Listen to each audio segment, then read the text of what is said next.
Well, hello and welcome, everybody. I hope you're all really well tonight. Yes, we have got censorship. Yes, YouTube has actually banned Sky News from YouTube for 7 days for false information regarding the virus. What do you think about that?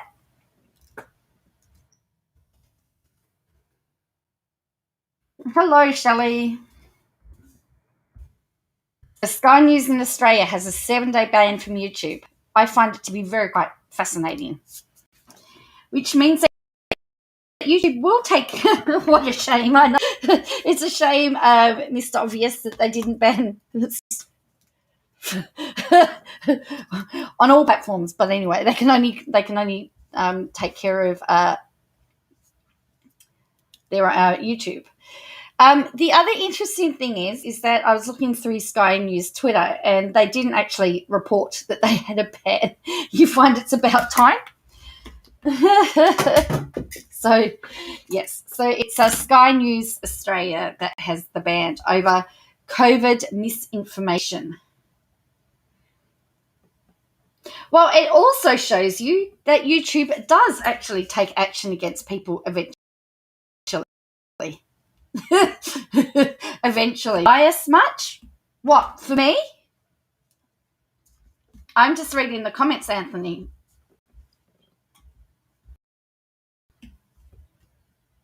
The Sky News Twitter account is still up there. Hello, plan to create. All I wanted to do was know what you thought of it. The fact, so we've got the comments through.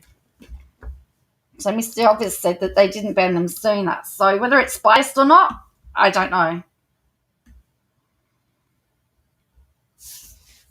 Well, it's funny because the Sky News report that they have talked about. What do they describe it? And a disturbing assault on. Sky News released an article to say that it was a disturbing assault on freedom, and we'll have a look at that as well. Was China? I don't know whether China was. Yeah, I don't know.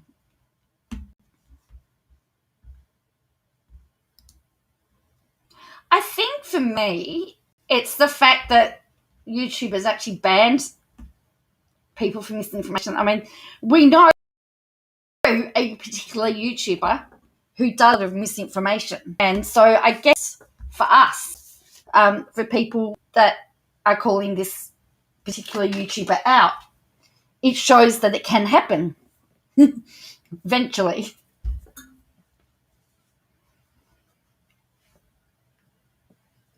Trying to complain about everything. Well, it sounds like they do.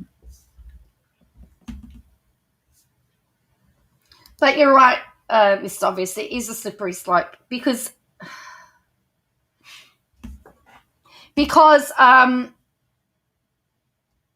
why is it? I mean, why? Who says it's misinformation? Is what I'm saying. I don't know what they. I don't watch Sky News. I have no idea what they say. I don't believe Sky News is a reliable source. However, I don't know what information they put out. So let's have a look. So this is from The Guardian.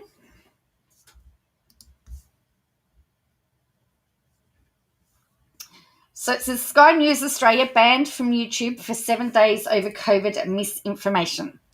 So digital giant strikes after channel posted videos denying the existence of the disease and encouraging people to use discredited medication. Well, there you go.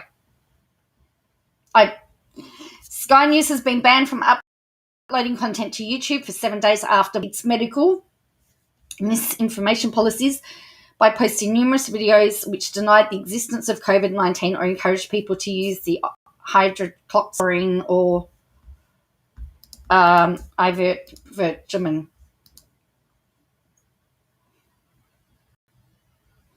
Well, that's right, Mr. Obvious. Where do you draw the line, and who gets to decide where the line?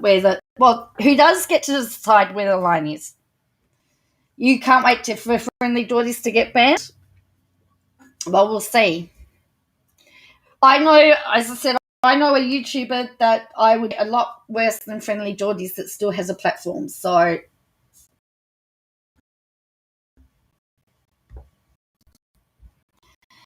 Um, so the ban was imposed by the Digital Drone on Thursday, the day after the Daily Telegraph ended Alan Jones's regular column amid controversy around his COVID-19 commentary, calling the New South Wales Chief Health Officer Kerry Chant a village idiot on his Sky News program. Hello, Marmaduke.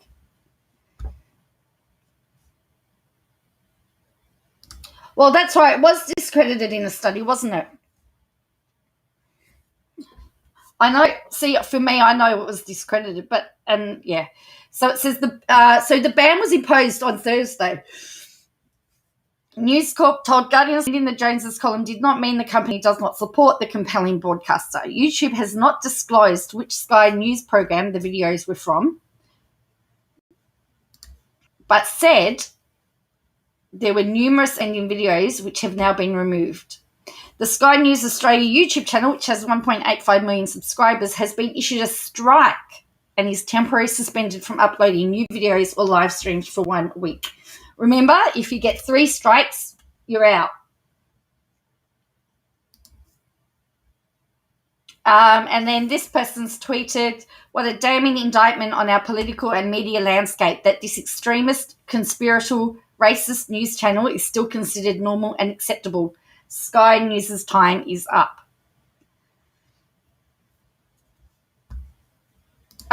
Yeah, that's a good point. So the strike was revealed on the same day as Sky launched a new free-to-air channel, Sky News Regional, across regional Australia.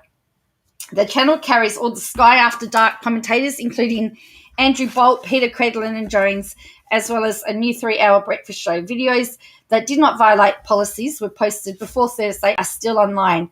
3 strikes in the same 90-day period will result in the channel being permanently removed from YouTube.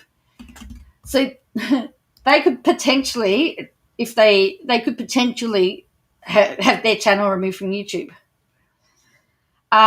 We have a clear established COVID-19 medical misinformation policies based on local and global health authority guidance to prevent the spread of COVID-19 misinformation that could cause real-world harm, YouTube spokesman told Guardian Australia. We apply our policies equally for everyone, regardless of uploader, and in accordance with these policies, a long-standing strike system removed videos from it and issued a strike to Sky News Australia's channel. Specifically, we don't allow content that denies the existence of COVID-19 or encourages people to use hydrochloride or ivectomine or to treat or prevent the virus. We do allow for videos that have sufficient countervailing context, which the volatile videos did not provide. Hello, Princess Jax. YouTube's decisive action is in stark contrast to the response from local media regulators. And this is the thing. The media regulators haven't done anything about it, but YouTube have said, hang on a minute, this is misinformation, you're getting a strike. Neither the Australian Communications and Media Authority nor the subscription television body ASTRA took any action when informed of Jones' COVID broadcast on Monday. The acronyms and various concerns raised about them, a spokesman told Guardian Australia. At this stage, we will wait how complaints are handled by the broadcaster under the co-regulatory system. Sky News says it expressly rejects claims that any hosts ever denied the existence of COVID-19 and that no such videos were ever published or removed. The broadcaster said a review of old videos published to the channel had uncovered material that did not comply with YouTube's policies. Hang on, don't those two sentences contradict each other? So they said they reject claims that videos were published or removed, but then they did a review and found that there were videos that didn't comply with the policies. Isn't that contradictory? We support broad discussion discussion and debate on a wide range of topics and perspectives, which is vital to any democracy, Sky News said. We take meeting editorial and community expectations seriously. Sky News channel has grown in 2 years from 70,000 subscribers to 1.85 million, which is higher than ABC News or any other local media company. That's scary. One of the most popular videos with 4.6 million views is Jones's Australians Must Know the Truth. This virus is not a pandemic, which was posted at the height of the pandemic last year. On 19th of July, Sky News was forced to apologise for a Jones interview with MP Craig Kelly in which they claimed the Delta variant is not dangerous and vaccines won't help you.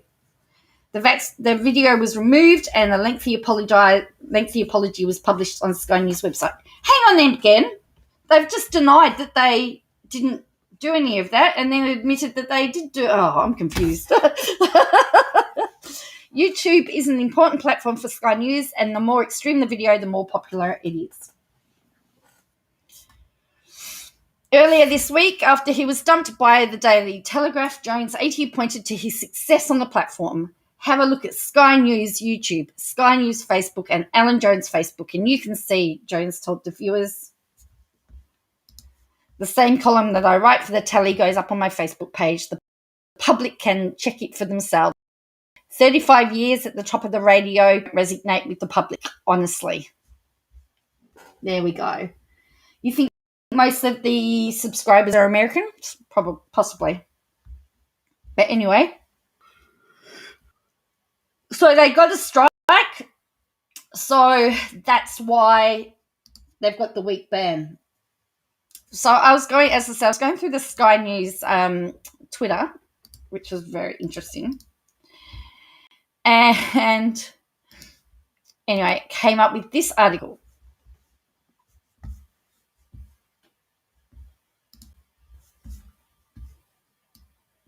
Just all I'm going to ask everybody is that please remember to be respectful. Okay, we can have all different we can be from differing sides, but we need to respect each other and understand that we may not also change people's minds, and it's okay.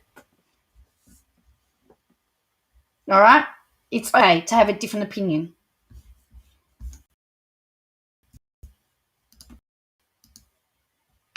And a different point of view.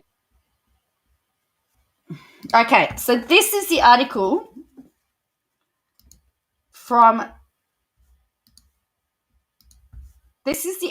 that Sky News, so this is from Sky News. This is the only article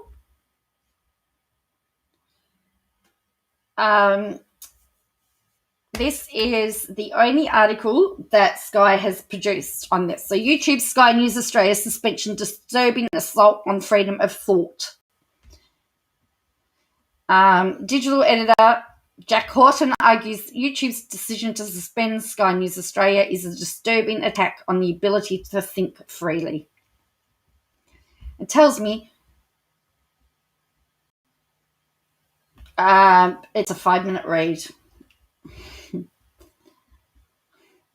And it's interesting that they've got a video there of Trump. Interesting. So it says the freedom to engage in debate and challenge conventional thinking and wisdoms were not always accepted as human rights.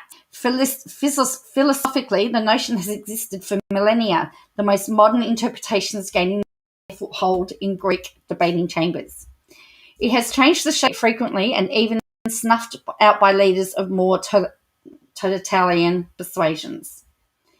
If a society was lucky, it returned. If not, poverty, starvation, and horror tended to.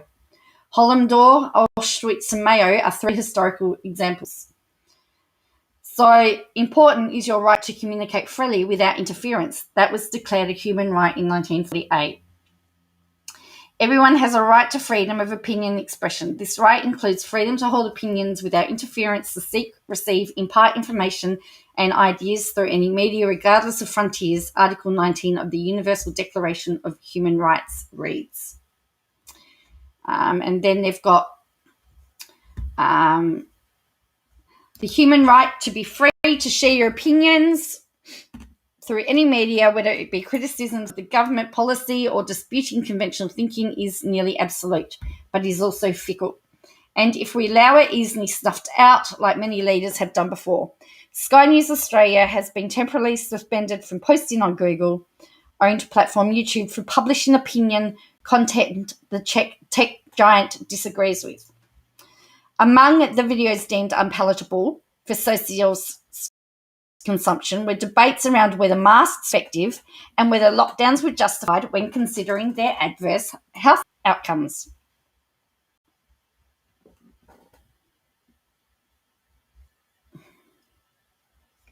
And it's just frozen up my computer.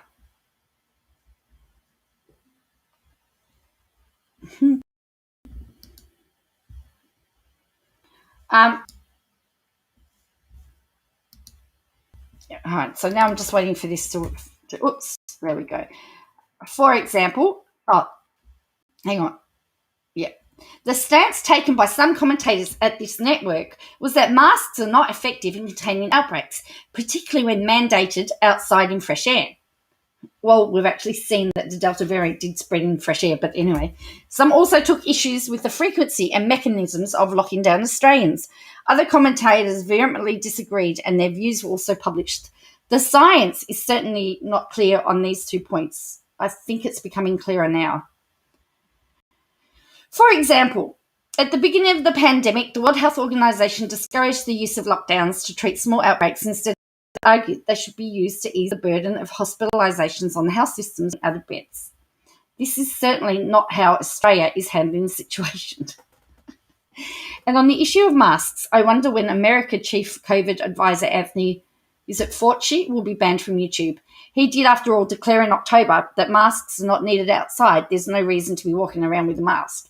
And it's interesting because in the US, masks are worn outside in a lot of places. And in since leaked emails dating back to the start of the pandemic, he also wrote the following: masks are really for infected people to prevent them from spreading infection. People who are not infected rather than protecting uninfected people from acquiring infection. The typical mask you buy in the drugstore is not really effective in keeping out the virus, which is small enough to pass through material. It may, however, provide some slight benefit in order to keep out gross droplets if someone coughs or sneezes on you. I do not recommend that you wear a mask, particularly since you are going to be going to a very low-risk location. I make these points not just to suggest that Fauci had some nefarious motive in these comments, but only to highlight that in a pandemic, the flow of information changes rapidly. In the case of Sky News Australia's now removed content, most of it dates back to the same year Fauci made those comments. But YouTube is looking at the debates and discussions through the lens of contemporary health advice.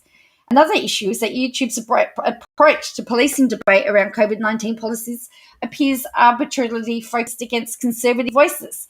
I am yet to be informed of President Joe Biden's YouTube and Facebook ban after uttering this false statement: "You're not going to get COVID if you have these vaccinations." YouTube or Facebook have not banned commercial media outlets which falsely claim Sky News Australia presenters such as Alan Jones have an anti-vaccination stance. So insulting, erroneous and lazy. So insulting, erroneous and lazy are these stories that none of these outlets have published. The fact that Jones has both encouraged people to get the AstraZeneca vaccines and taken it himself. The man has 7 blood clots on his lungs and still took the vaccine and encouraged others to do so. Sky News Australia commentators have all encouraged vaccines because they know it is the path out of lockdown. Meanwhile, Queensland's Chief Health Officer, Jeanette Young, has actively campaigned against people under 40 getting AstraZeneca, completely at odds with the World Health Organisation's advice. No ban for the Queensland Labor government and no ban for the Australian Broadcasting Corporation, which published these comments, or Channel 7, which put them on YouTube. It's not hard to look. Are they claiming bias? It's not hard to look at some of these tech giant censorship decisions as being based on one factor: the political persuasion of the person making the comments. There is also a broader issue with the mechanisms of fact-checking COVID-19 discussions. If YouTube is the World Health Organization as the adjudicator of truth, then it must ban the World Health Organization itself. In one of the more egregious errors of the pandemic, the World Health Organization insisted that the virus was not airborne. It took a full year of countries battling the virus for that falsehood to be accepted by the World Health Organization. Or perhaps this false statement that praised China for its transparency in the early days of the pandemic. The committee emphasised the declaration of the PHEIC should be seen in the spirit of support and appreciation for China, its people, and the actions China has taken on the front lines of this outbreak with transparency, and it is hoped with success. In line with the need for global solidarity, the committee felt that a global coordinated effort is needed to enhance preparedness in other regions of the world that may need additional support for that. And this statement, where the WHO told countries not to implement trade restrictions despite the fact it had knowledge of COVID-19 outbreaks across the globe. The committee does not recommend any travel or trade restriction based on current information available, WHO doctors wrote in early 2020. To the writer of this documentation, it's based on current information available is the phrase that pays there. You can only make decisions based on the available information. And sometimes the information that you have is different to the information that you had.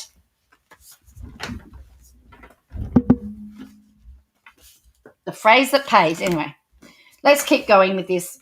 YouTube's COVID-19 policy content which contradicts local health authorities or the World Health Organization's medical information about COVID-19. Therefore, what the WHO decides to say publicly becomes the only acceptable line in conversations.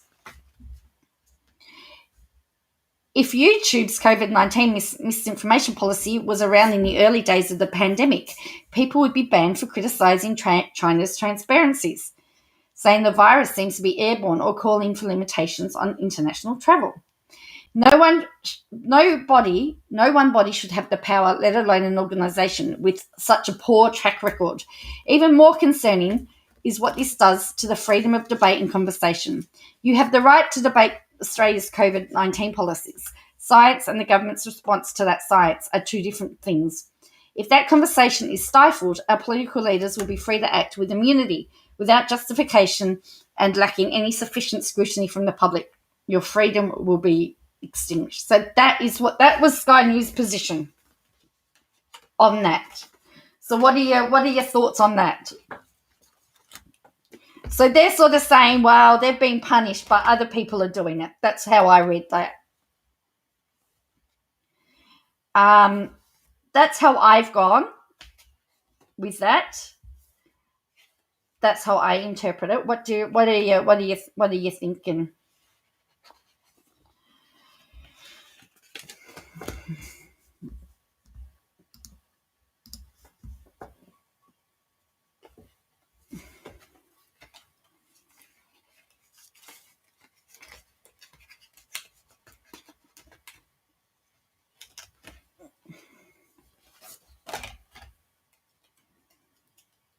So we can have different views of political views. We can be supporting different parties, but we just need to be respectful. And my other point is, don't try to.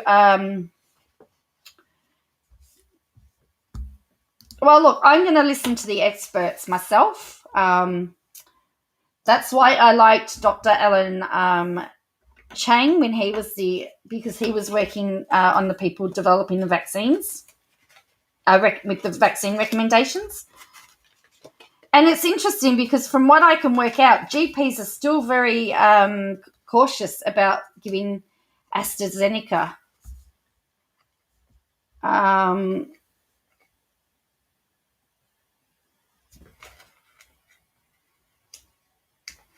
They're very hesitant to the under 40s because they're just very concerned.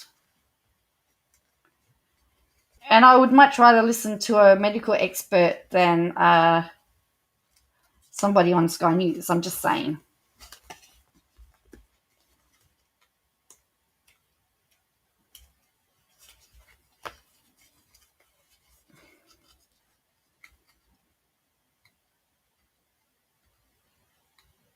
I'm going to listen to barely, or I will listen to experts who've been working on things. So I'm not going to inject myself with disinfectant. Yeah.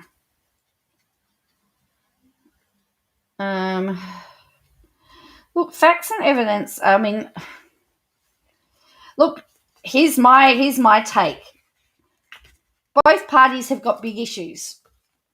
In my view, I'm not really a fan of either side. I have issues with policies from both sides of the table.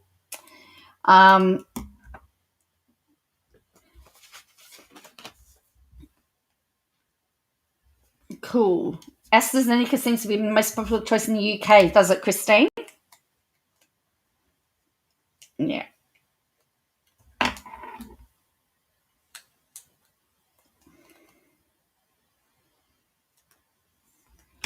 Yeah, look, it's just that there just seems to they were saying that anybody under 60 was a recommendation. Now they're saying because Sydney's in such a bind that that they want as many people to get it as they can. And my concern from you take it from line. Yes, see.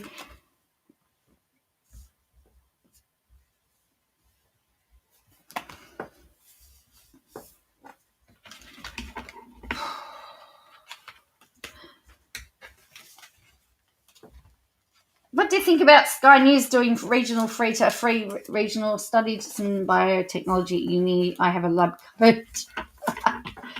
If I were the government, I wouldn't quarantine. But see, I wouldn't be quarantining people in hotels either. The hotel quarantine does not work.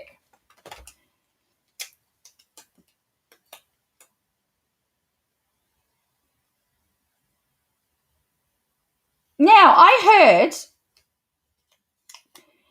heard, this is what I've heard. I was hearing that Victorian Parliament isn't meeting at the moment, and that's the only thing that's saving O'Brien from a leader. I don't even know who would take him on. Who would replace O'Brien? O'Brien. Oh, I'm not saying that. Yeah, I know Labor aren't saints, but if you look at their... Well, to be perfectly honest, we should have put them all onto Christmas Island. We've got a detention centre. It was good enough for the refugees. If it's good enough to put refugees in it, then it's good enough for return travellers, isn't it? Really? Dim Tim is going for a leadership spill? No way.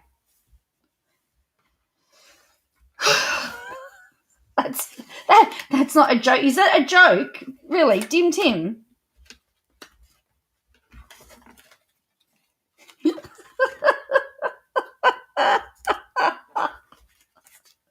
Oh, he's about the only one that hasn't had a go, isn't he?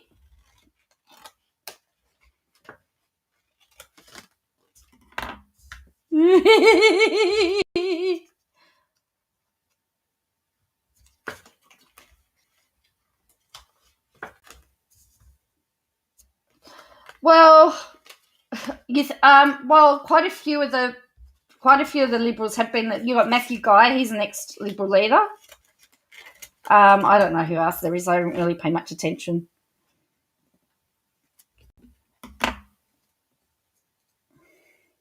To be honest with you.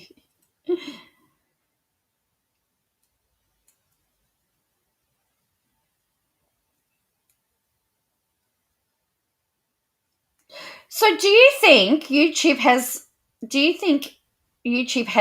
should have the right to talk about whether something is misinformation or not? Particularly with the ever-changing world of the pandemic. And I think that's what the guy from Sky News was trying to get at. His delivery was not very good. That the that the pandemic is ever changing, and so what is good advice one day could be wrong advice the next day. I think that's what he was getting at. I mean, and that everyone has been scuttling. I mean, let's face it, we've not seen anything in our lifetime like this. And everybody is still just flying by the seat of their pants, to be honest. And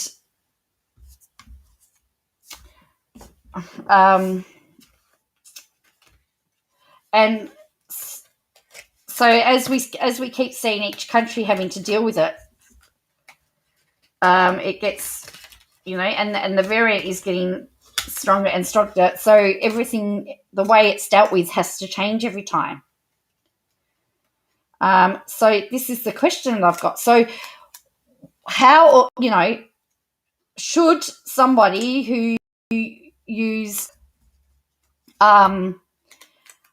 old advice, should their videos get removed because the advice has changed? I guess that's where I'm getting at. And I think that's what he was saying. But it was very poor. I mean, in my view, that article was very poorly written. I would have liked to have taken my red pen to it. But let's just say,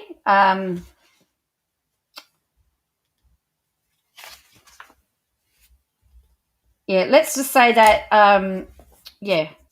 So Sky News is saying all the ones they took down were old articles when the World Health Organization was saying all these other things. And, of course, Victoria was getting criticised because they were doing all the things that was against the World Health Organization, but they were listening to their medical professionals. And they were listening to their medical professionals. So in some ways, you would even go so far as to say that Victoria set the benchmark because they were doing stuff. They were doing the stuff that didn't need to be done to combat it, because we actually got the variant. But I saw an article also before that said that how many people had flown in, how many people with money had flown in.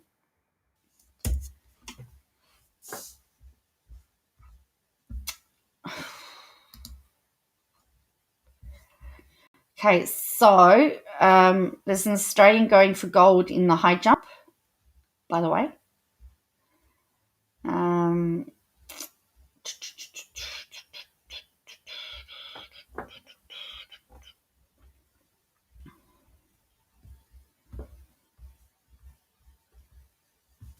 Look, I don't like masks either, but if it's help me. Where are we? I was reading about it before. I don't know, that was it. The problem that I have is that they still seem to be letting people into the country, and it seems to be people with money.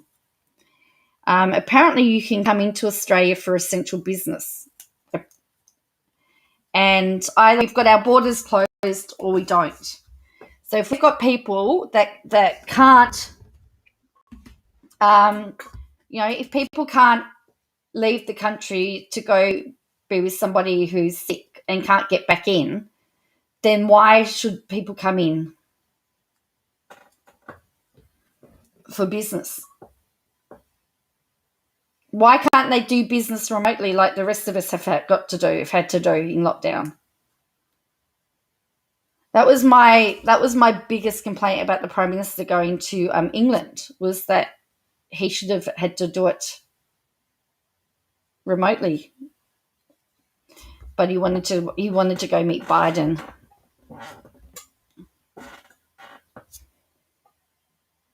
Yeah, or sport, Mr. Obvious, that's correct.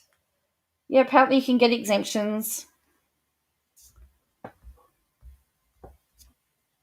I mean, is that fair or not?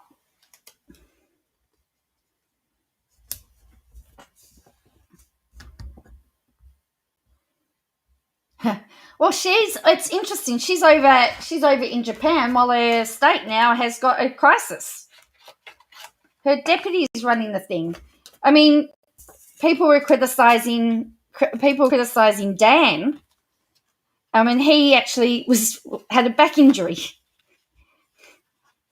And yet she's in Tokyo. I just don't think they like Dan. I think they've got an issue with Dan.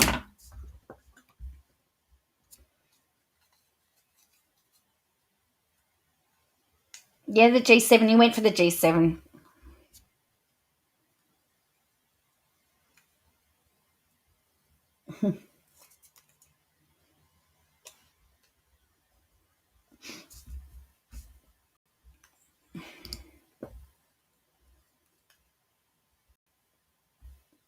So the other thing is, it looks like Victoria is going to get to the 70% rate before any other state as well, of the first part of the new government benchmark.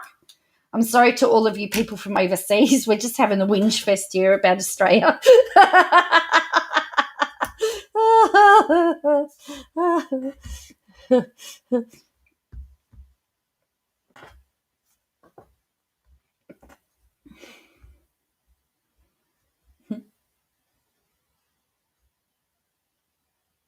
And this is such a great thing for anyone committing to putting on games.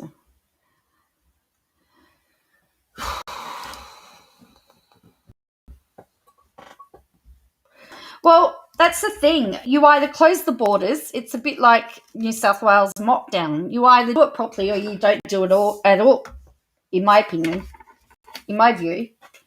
So seriously, there should be no need for hotel quarantines because there should be nobody coming back in. There should be no one entering, no one coming out. In fact, if you want to leave, you can leave. You can't get back in. Simple. This is why I'm not Prime Minister.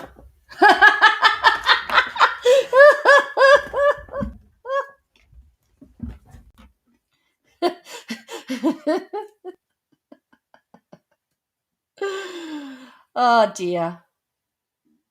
The other thing I would have done, not popular opinion, is I would have actually locked down the whole country until we got rid of the Delta variant. All right, see ya, Fox. I'm sorry to hear that. If there's anything that we can help with, let us know. So, yeah. That's what I would be doing. I'd be locking down the whole country. Yes, I know there are some states without cases, but I'd rather have everybody with no cases than having states down. I mean, you've only got to look at what's happening in the UK. You've got to look at what's happening in the US.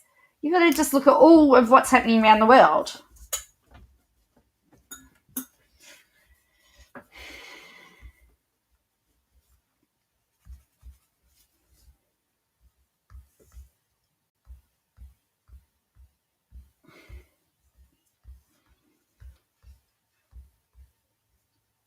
And I think, a few weeks of a total country lockdown would actually suit everybody. But as I said, I'm not the government.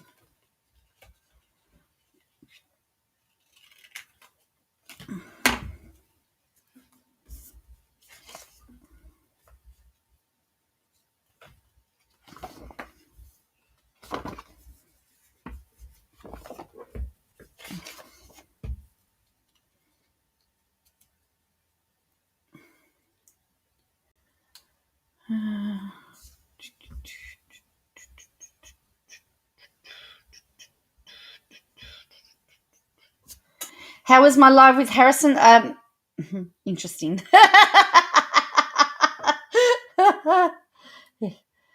A laugh. Let's just say a laugh, shall we? A laugh. You know what Harrison's like.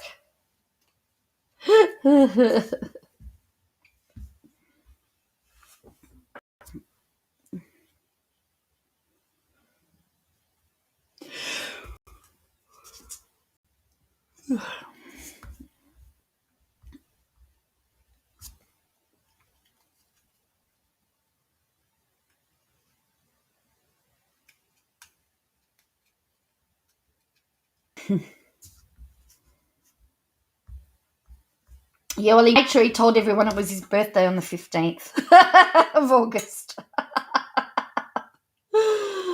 Oh, dear me, he's funny.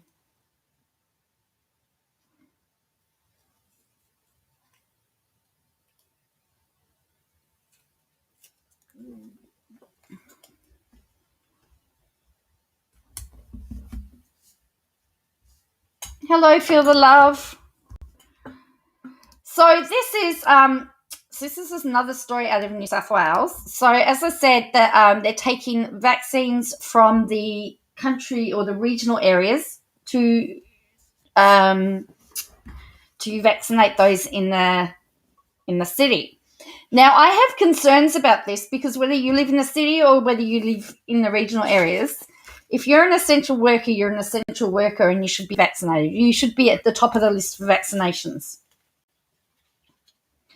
But it would seem that there are essential workers that are having their appointments cancelled in the country, in the regional areas, because they've gone to the city. I also was reading that South Australia has sent vaccinations to New South Wales as well, but that was unconfirmed. But it's saying there's frustration, anger, and confusion in the Hunter and Central Coast regions after COVID-19 Pfizer vaccinations, including those for priority workers, were cancelled and redirected to Sydney hotspots. Now, I think that's wrong. If you are an essential worker, you are an essential worker. You have a higher risk of getting the virus if you are an essential worker than somebody like me, for example. But I also put teachers in essential workers. So over the weekend, locals who booked their vaccinations, including at the Belmont Mass Vaccination Clinic, which services 2 regions, received text messages saying their appointments would need to be rescheduled. Hunter New England Local Health District confirmed that some second Pfizer appointments and appointments for people in priority groups, such as health and aged care workers, have had their appointments unintentionally rescheduled, and admitted the filtering system to identify people was not perfect. The people's appointments that are getting rescheduled should not be essential workers. I know, I keep hammering that point. But if anybody from the New South Wales government is actually reading this, you need to vaccinate your essential workers. They're not going to be. But they're called essential workers for a reason. Because we can't live without them. So, and we know, particularly in aged care residents, that is where the virus will spread very, very quickly. So it says Linda Champness from Swansea, who works for an in-home aged care assistance organisation, said she was stressed by the text messages that said both her appointments had been cancelled. And then she says the hell you have to go through to get an appointment in the first place, and then all of a sudden it's gone, the 56-year-old said. So there it shows you the vaccination cancellations. I wasn't sure about having the vaccination in the first place. I work with the elderly. The last thing I would want to do is for somebody to die of COVID-19 because I hadn't been vaccinated. That is the point. Labor member Swansea Yasmin Catley, whose electorate straddles the Central Coast and the Hunter region, said it was disappointing that people in the priority group were affected. This is not good enough and is very distressing for the community.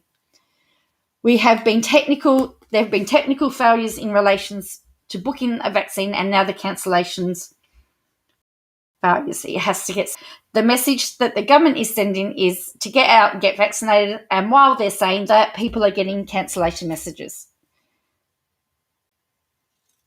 Well, I still maintain the school teachers are more important to get vaccinated than the Year 12 Year 12 students, as far as I'm concerned too. The message that people in priority groups are being asked to email or call New South Wales Health to reinstate their appointments, while others are expected to receive a priority code within the week to reschedule. It's unbelievable. How much more of a shambles can you get, to be honest?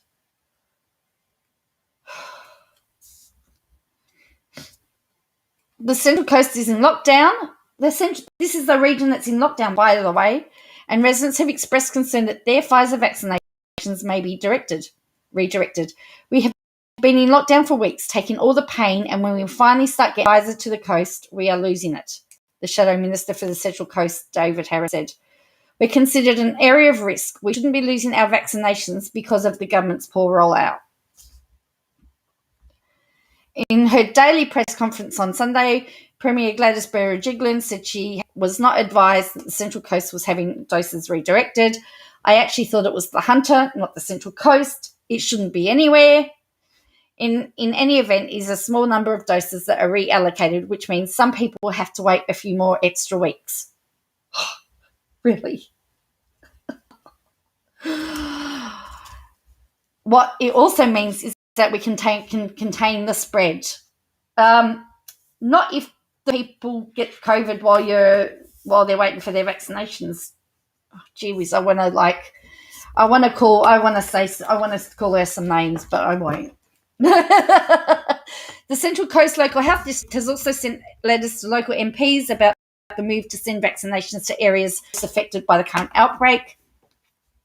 Existing priority appointments for at-risk groups in the community will be maintained wherever possible. New South Wales Health said GPs continue to supply Pfizer vaccinations in regional New South Wales, and their supplies from the federal government were unaffected by the reallocation. AstraZeneca also remains available from New South Wales health clinics as well as some doctors and pharmacies. We apologise for the inconvenience and thank you for your patience, a media release said. As people are contacted, they will be provided with information about rescheduling of their bookings. That's not going to help. How many people are going to die in the meantime? You can see that I'm not very happy about it. I just don't see why. For me, the no-brainer is essential workers first. Get the first priority, and then you start working your way down. Because remember, they're not in lockdown. Usually in lockdown, it's your essential workers that are out and about, and everybody else is home. So if you actually have to leave home to work, you would be best to get vaccinated. To me, it's simple.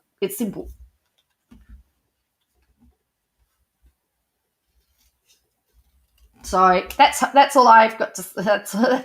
That's my only thing on that.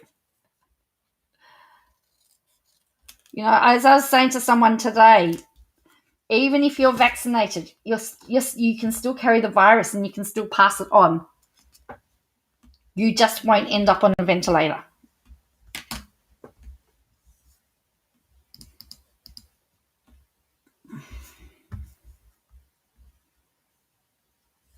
So, I don't know.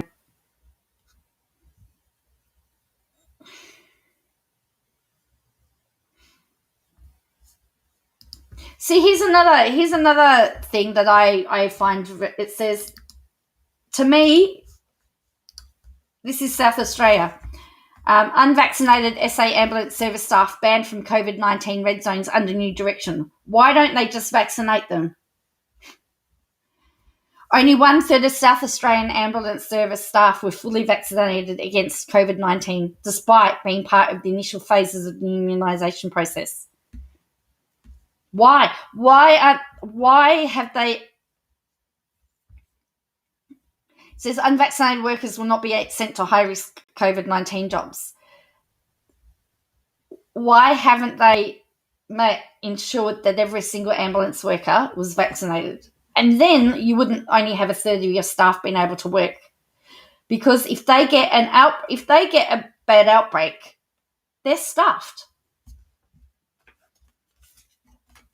Absolutely stuffed. Now, my brother works in hotel quarantine. Every hotel quarantine staff member has had to be vaccinated. They weren't allowed to go. They weren't allowed to be. They were not allowed at work until they had their vaccinations. They had to be fully vaccinated before they could work.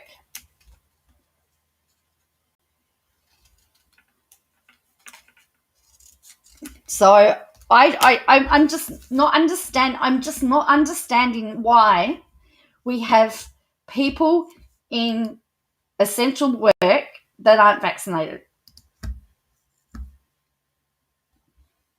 What's it like in other countries? Is this a problem? Is this a problem in other countries, or is it just a problem in Australia? What do you reckon? I suspect part of this is government and part of this is anti-vax. Well, I know Biden's talking about bringing in, if you're not in some is encouraging workplaces to, if you don't have a vax, you can't have a job type thing. You don't work if you're not vaxxed.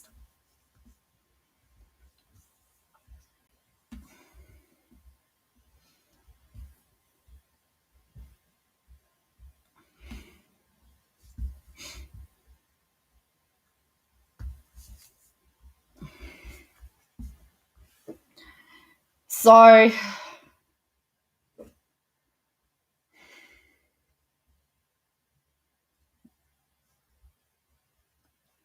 Simone Biles also withdrew from the individual floor final as well. She's looks like she's withdrawn from everything by the looks of it. So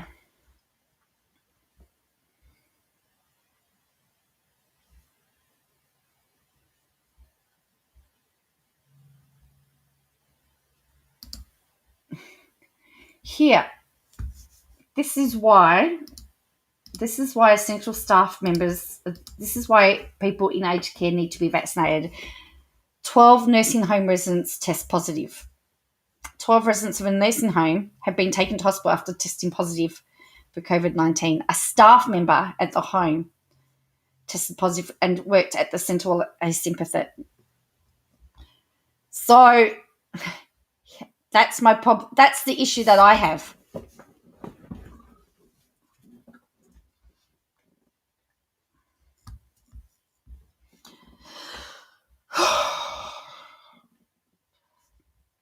Well, see, Mama Chick, I would sort of argue to that to some point. I would. This is interesting because I'm actually an evangelical Christian, but I don't hold that view. So, I was, as soon as I could get vaccinated, I got vaccinated. But yeah, I am I guess I am an well, I don't know. Yeah, I'd say I'm an evangelical Christian, but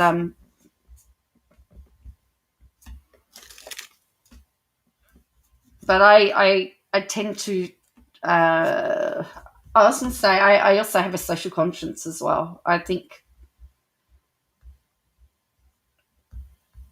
I can't explain it. I don't understand how some.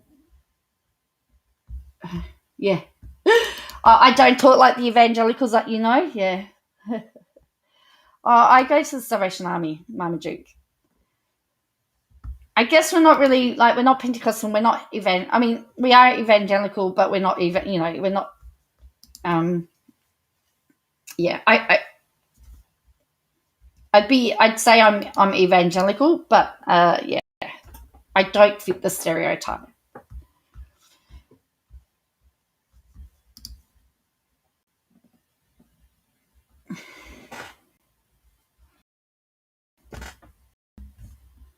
So anyway.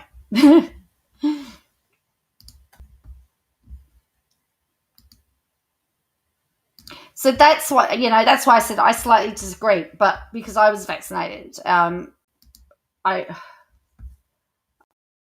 you wouldn't have put category? Oh, that's all right.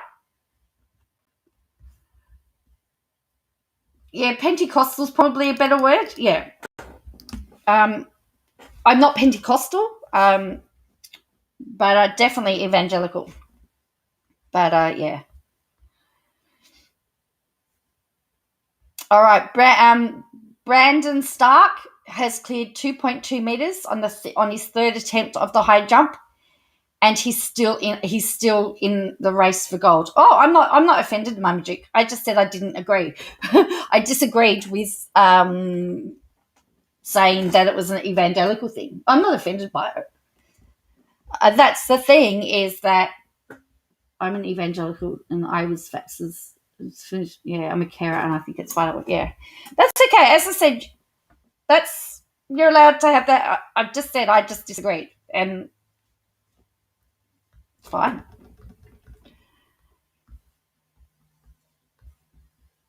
But then I also, yeah,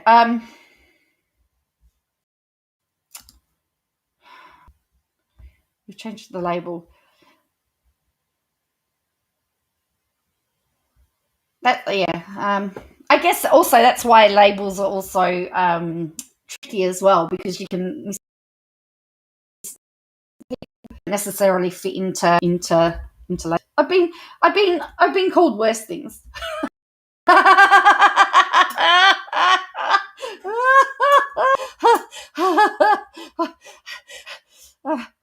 Being called worse things.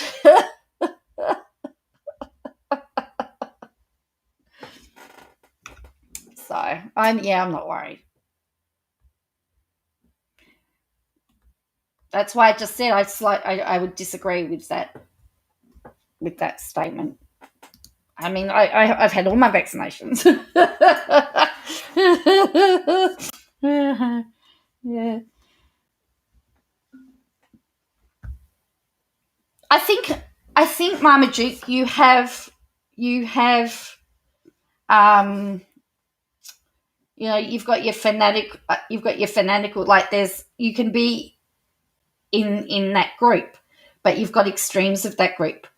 It's like, or you got your fanatic. I mean, even if you look at sporting fans, you can be a fan, but then and then you have, there's somebody that I know that is an AFL, supports an AFL team. If you say anything negative about his team, he will go after you.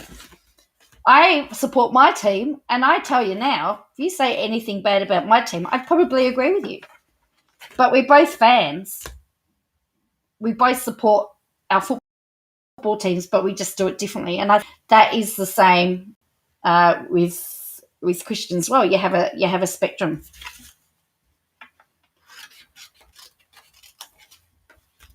And I think that's what it is. And I would say, to be fair, sounds like not a Free supporter. To be fair, the Prime Minister's attitude doesn't really give Christians a good name.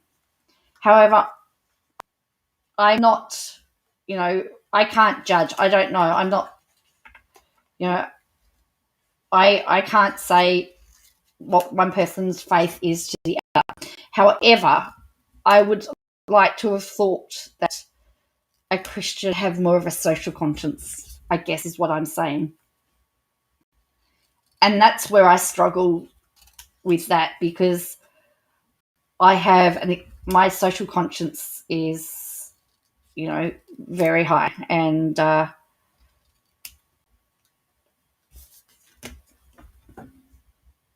again, I don't attend. I attend a very small church, a very small Salvation Army. I'm in the western suburbs. I'm in a high need area, so my whole outlook on it is completely different. Where if I was going to say Hillsong, I may have a different outlook, but yeah.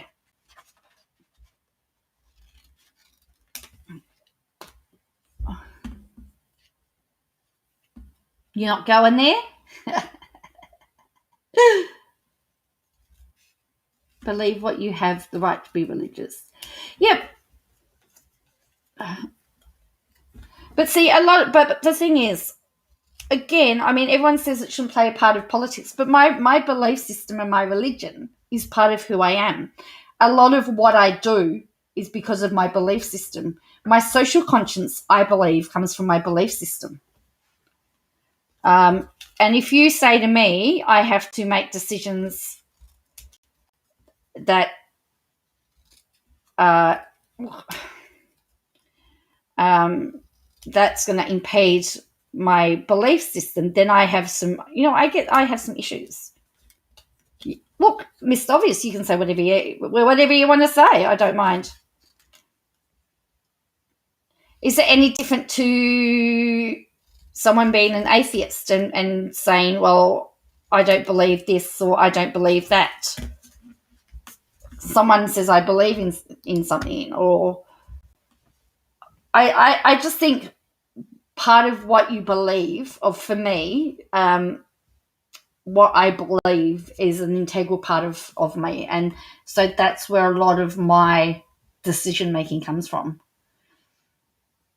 So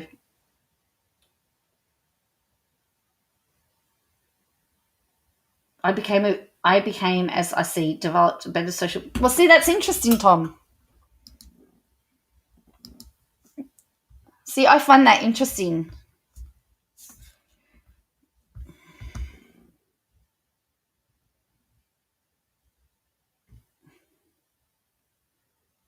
Yeah.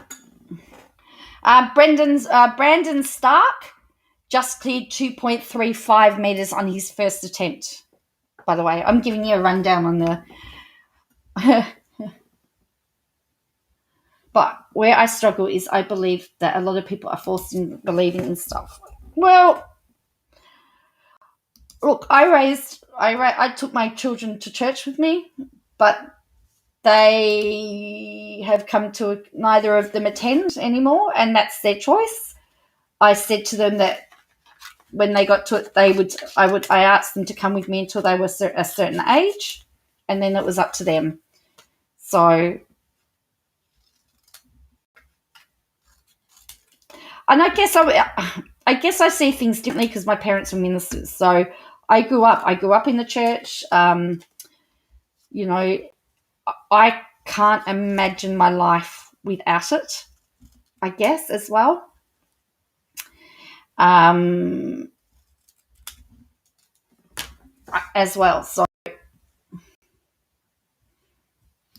look, I think I gave them, I said to them until they were 15 or 16, I wanted them to at least,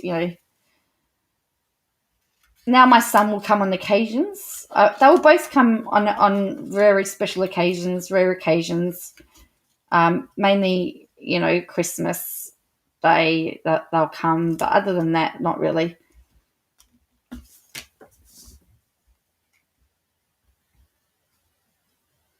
I prefer governments that use Christian.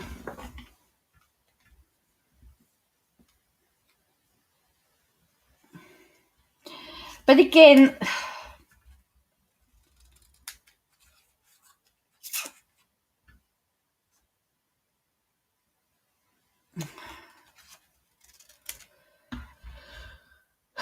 can be applied to you. Scott is like the least trouble without. No, you don't have. No, well, yeah, you don't have to be religious to be a good person. But I don't know. But again, you get fanatics and you get people that do the wrong thing in every group.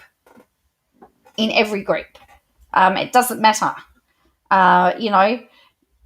Just because a teacher does the wrong thing doesn't mean that all teachers are bad. Just because somebody does, there is a group, an extreme group, doesn't mean that everybody is bad.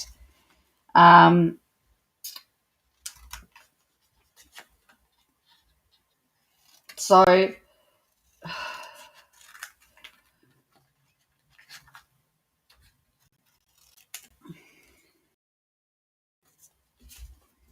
I want a Sunday night topic and we're getting into heavy stuff.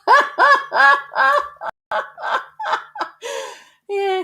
No, this is a good discussion. It is a good discussion. Yeah. And I think it's and we can do it We just need to do it respectfully.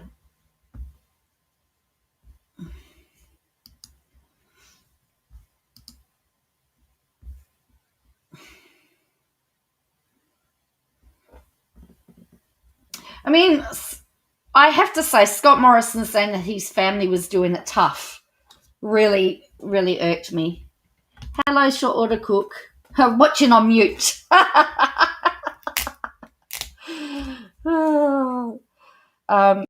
Yeah, look, I just like to have, I'm just happy to have, this is really what, one of my channels will be, to talk about intelligent stuff where we could, where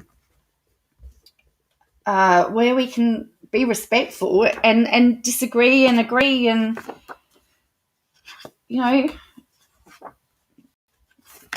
because, and I know that I'm not going to convince anybody, just like you're not going to convince me. It's, well, see, that's right. Again, there are extreme people in the Muslim faith as well. That doesn't mean that they're all bad. Intelligent stuff. I think I better see myself out. Well, actually, Tom, I was thinking the same thing. I was thinking this has gotten too intelligent for me.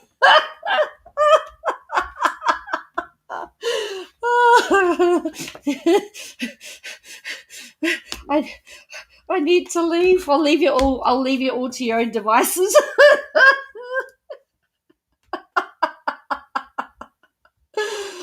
Oh dear.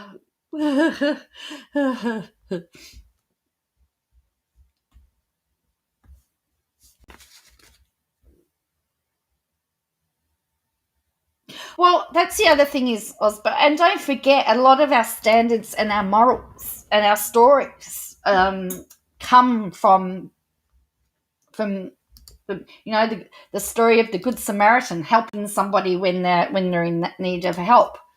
That's from the Bible. A lot of our stuff comes from the Bible. A lot of our morals and our ethic codes. So,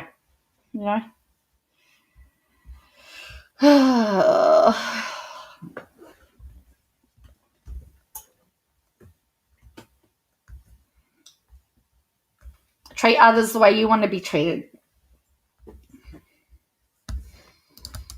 The one that gets misquoted all the time, and I've heard people say, is eye for an eye and tooth for a tooth, which is, yes, from the Old Testament. But I always then says, but Jesus then says, you have heard it said eye for eye and tooth for a tooth. But I tell you, you need to turn the other cheek.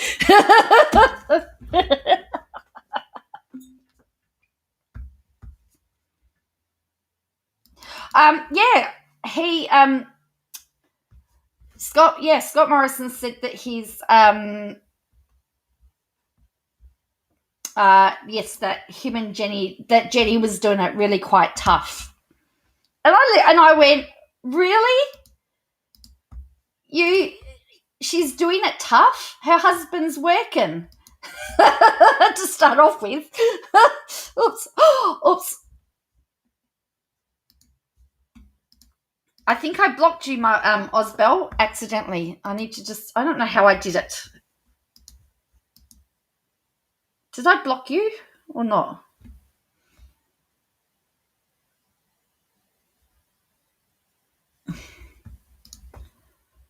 I'm sorry if I did that, Osbel. I really am.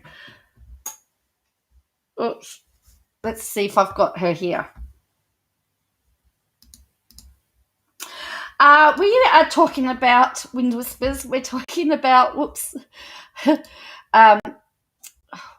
we are talking about, I'm sorry, Osbel. Oh dear, where are we? I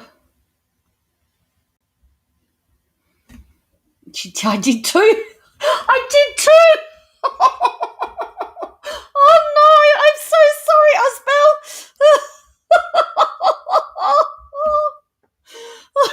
Oopsies. I'm in trouble. Hi, totally clueless.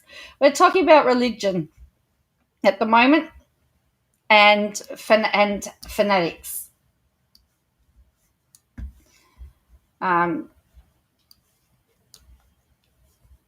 Hopefully, I'm just going to send her a message. I think I unblocked her.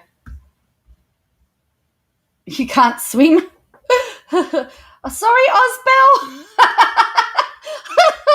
I'm so sorry. I think I blocked it.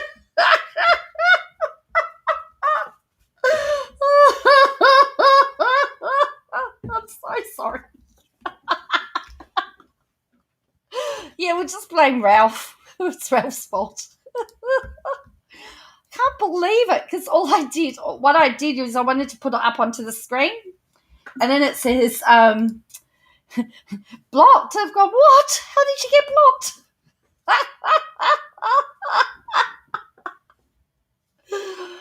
Oh, dear me.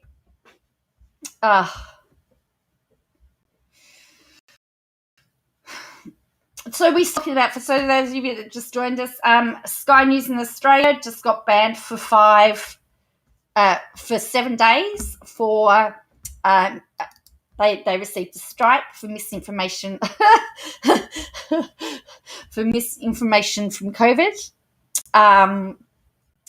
Then they've stated, then they've written an article about that to say, well, who dictates what's information, what's misinformation. Then we got on to, we're just sort of now venturing into religion, because it's come up that our Prime Minister said that he's struggling, and and there was an article today. I think it was an article in one of the Murdoch papers about, he talks about his conversion into Christianity, and anyway, so that's what we've started talking about. The details of the strike was misinformation. Let me find the article for you. Yeah, Sky News Australia got a strike from YouTube, and when you get a strike from YouTube, you get banned for 7 days. Well, that's what Sky News' argument is. Totally clueless, is that it's whatever scientists you want to believe. So, and apparently the allegation is that they also denied an existence of COVID. And anyway, if they receive another 2 strikes in 90 days, the channel will disappear. Here is the article, if you want to have a read of it.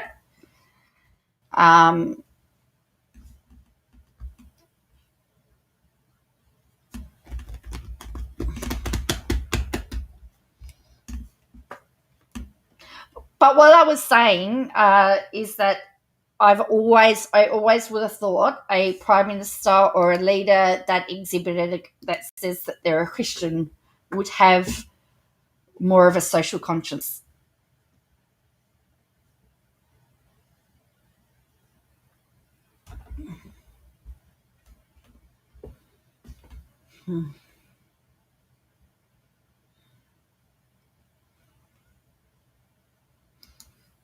So anyway.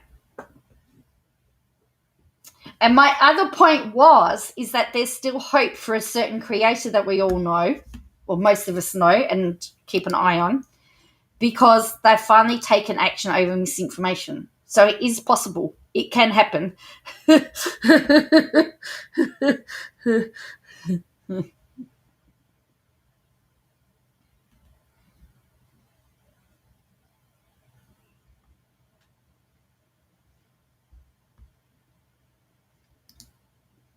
Well, I mean, don't forget the Queensland Premier is in Japan, and her state's just gone in a 3-day lockdown.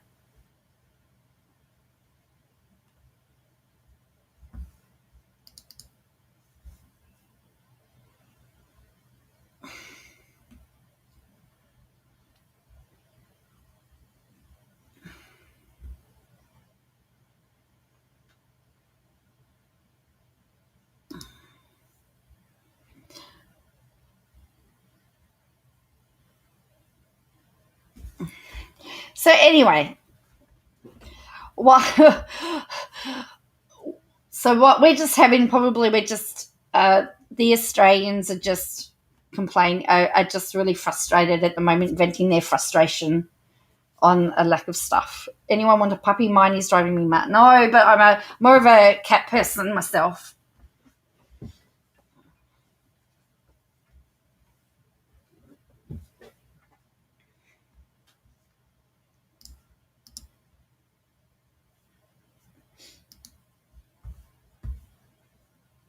Oh, she's in quarantine, is she, Cass? Oh, okay. Okay, so she's back, is she? Okay, I thought she was still there. I apologise. Well, she should have to do quarantine. So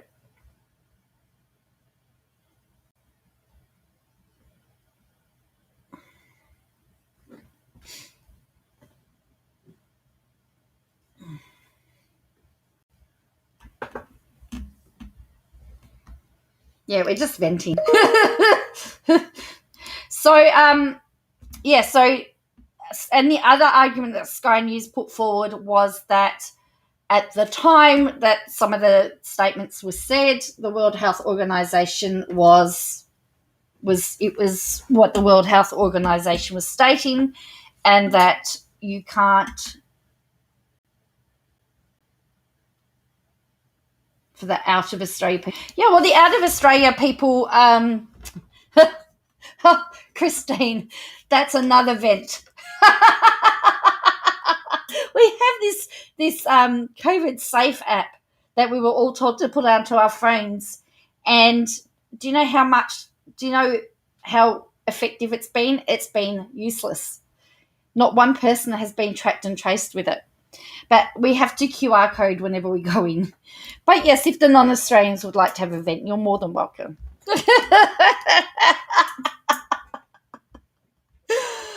Oh, the only thing the COVID app does is drain my phone.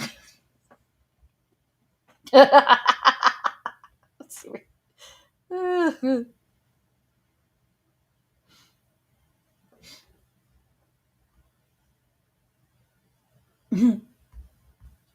think I might be quarantining with her, just getting police. Oh, wow. Are you?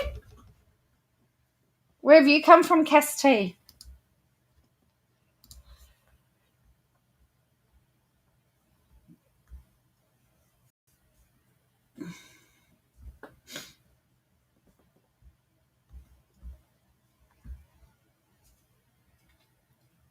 Oh, yeah. Oh, okay. It's useless. Oh, London. Okay. It's useless in the UK too, shutting businesses as staff keep getting sent home. Oh, really? Totally clueless. Well, ours is supposed to ping after. Ours is supposed to, if you've been in this place for 15 minutes, it's supposed to record it. But it's never. It's never actually been effective in contact tracing.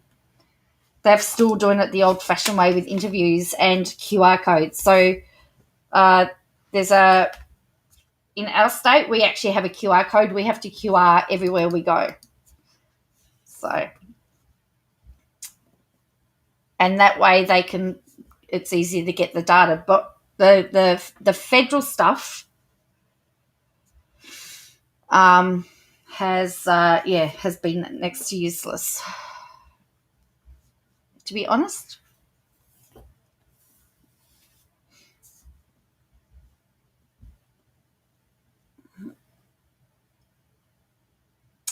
Well, see, the UK is opening up, but from all accounts, people are saying it shouldn't be.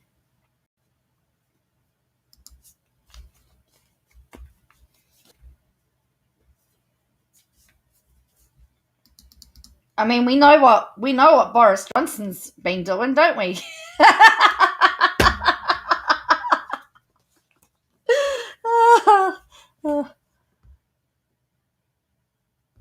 Was it the COVID app? No, I don't think so.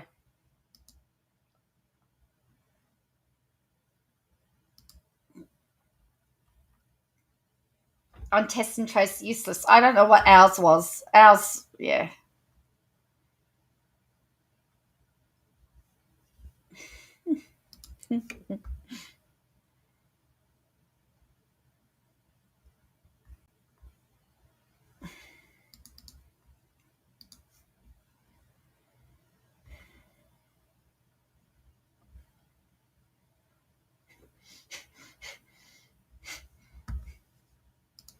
just refreshing my Twitter, and someone's just posted this. This is hilarious.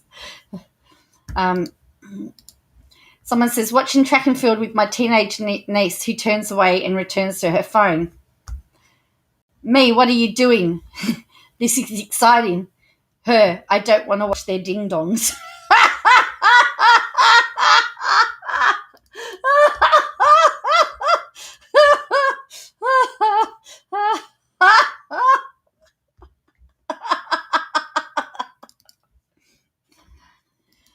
Cass, we had South Australia. We've had New South Wales, Victoria, South Australia lockdown. We've now got New South Wales and Queensland. As I said, I still believe the whole country should be in lockdown for a little while and then get it all sorted out. It's just going to keep spreading. There was an Australian sprinter who was his biggest concern was being compared to Matt Shevington having his ding dong. He was very worried that his ding dong was going to get compared to Matt Shevington's. It is not a good look.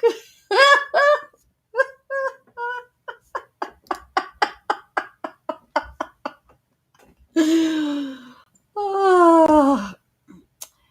Although they reckon they want to get down to 0 cases by August 28th.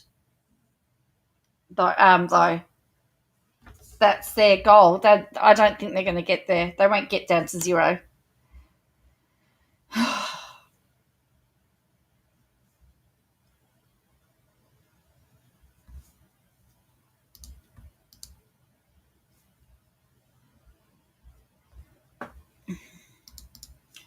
Yeah,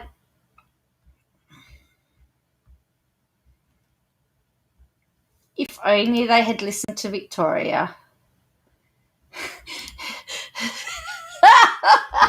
No one watching that race will ever forget Shevington.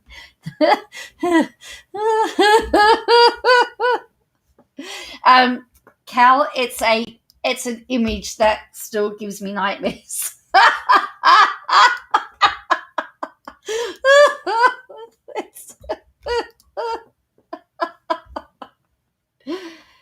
Oh, really? So they're adding conditions every day?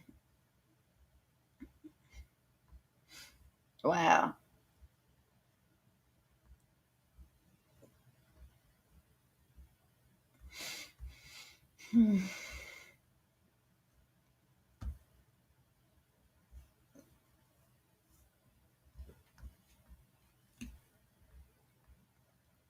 But see, parts of the US are going back into lockdown from what I'm reading. So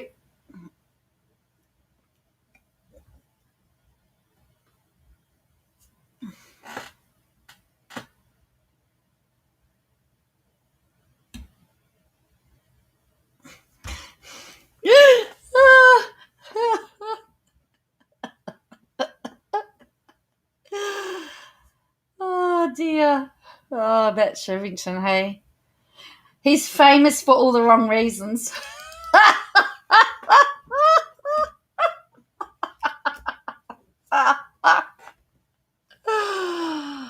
Oh dear.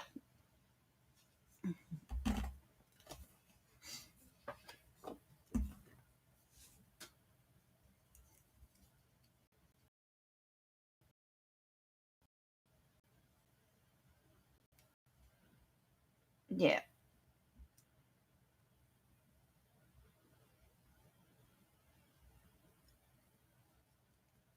Yes, but yes, you can't unsee it. You could not unsee Shevington.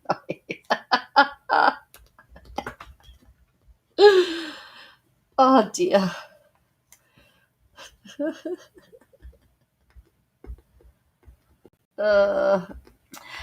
It is 10:25. Actually, I've just realised the time. I actually have to start back at university tomorrow. I just realised that. I'm having a great chat, but I got classes in the morning. Isn't that bad? In 8 weeks, I have to have my everything ready to go. I have to sort of have the bare bones of my album to be released. I better get onto it. It's PM, 10:25 PM. It's nighttime. It's Sunday night.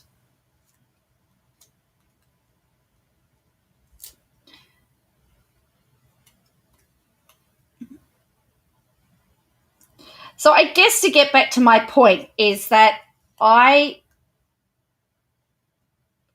am a Christian, and so because I am a Christian, it does the way that I conduct myself, the way that I behave is due to that. Now, I don't know whether I would still be that same way if I didn't have my faith, but that's why that's why I'm careful in covering the stuff that I do, why I'm, don't criticize people, the way, I call out actions rather than looks. So a lot of that is because of, in my view, my Christian beliefs. Now,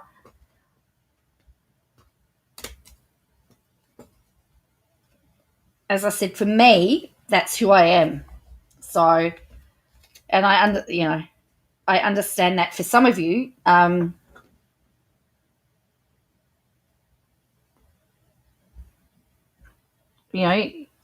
you have a different set of beliefs, and that's fine.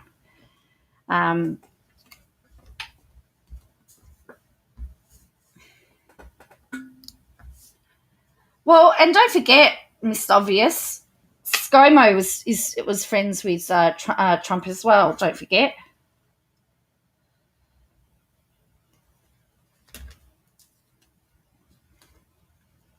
So that was my point. So a lot of what I do is because of my belief system, and and who I am.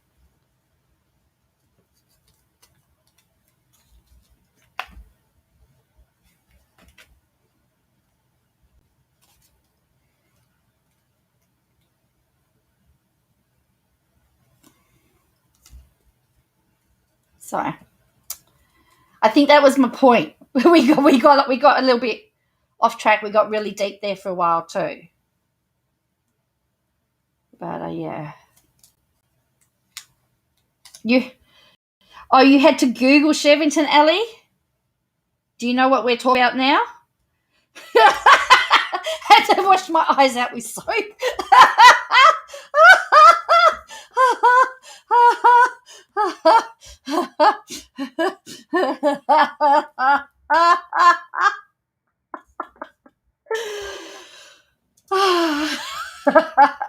Yes. Do you know what we're talking about? Alice had to wash her eyes out with soap after finding out about Matt Shevington.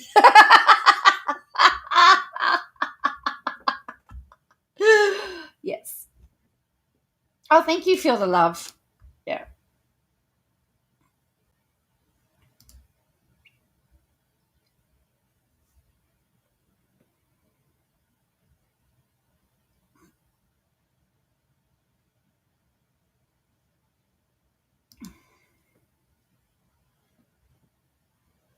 I am vaccinated.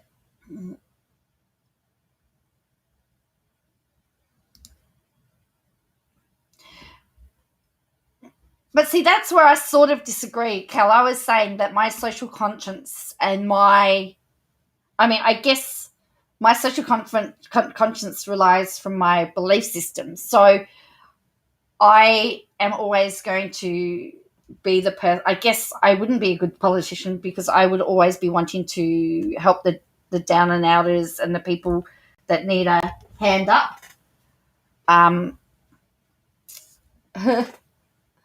So thank you, sexy boba. Thank you. So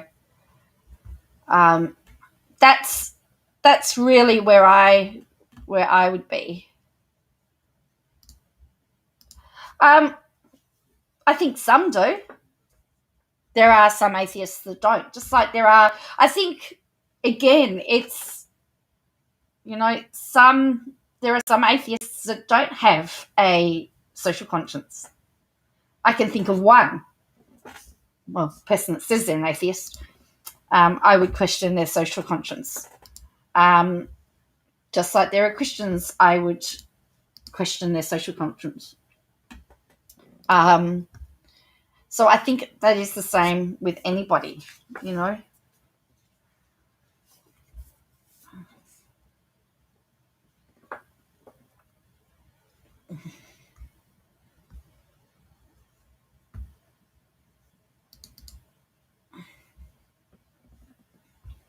Oh, that's what I'm saying, Mama G.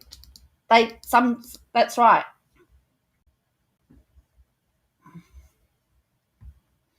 But for me, I'm saying my social conscience comes from my faith. So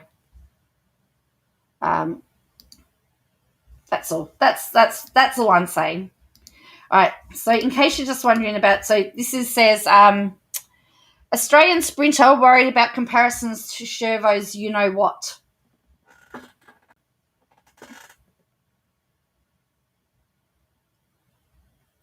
Aussie sprinter Rowan Browning is concerned he'll draw comparisons to the most famous bouncing lunchbox in Australian sports. Rowan Browning, he didn't make it. He didn't make it into the finals. So, but the Australia was concerned he'd draw attention for all the wrong reasons. The Sydney sider made history this year by becoming the first Australian to qualify for the men's 100 metres event at the Olympics since Joshua Ross. But a glitch on the World Athletics website worried the 23-year-old ahead of his maiden Olympics campaign. The cover photo on Browning's profile featured an unflattering close-up of his lunchbox. Can someone from World Athletics update my profile cover shot, please? I don't want to draw Shervo comparisons. There we go. You've seen it now. Oh, dear.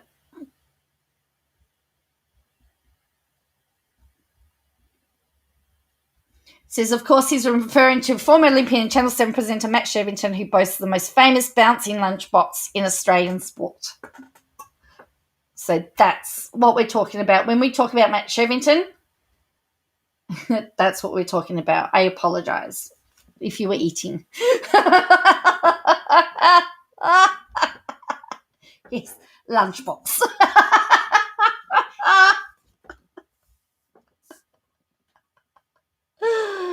Oh, yeah. Oh, I knew who you were, Kim.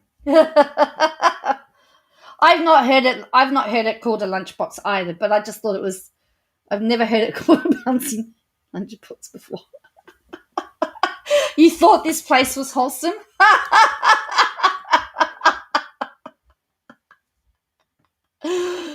Oh, dear me. That's what they had. That was his profile picture.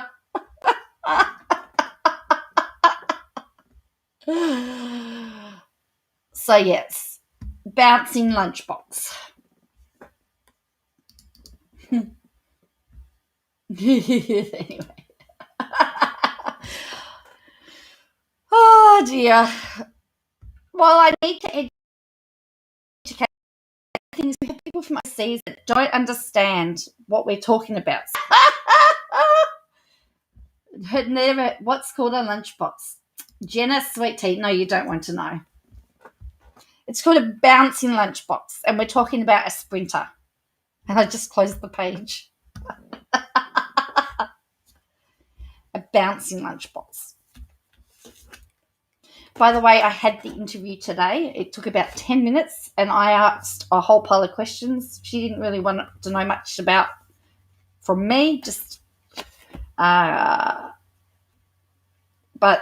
the downside is I only have availability of one day due to university. So that's against me, but anyway, I find out later this week whether I got the job or not. And it's only for school terms, so that's the other downside. That's the other stuff. You know, she goes, "Oh, you'll need to, learn how to play guitar and ukulele." I said, "That's all right. I didn't know how to play trombone until a year ago, so I've had to teach myself, so I can do it.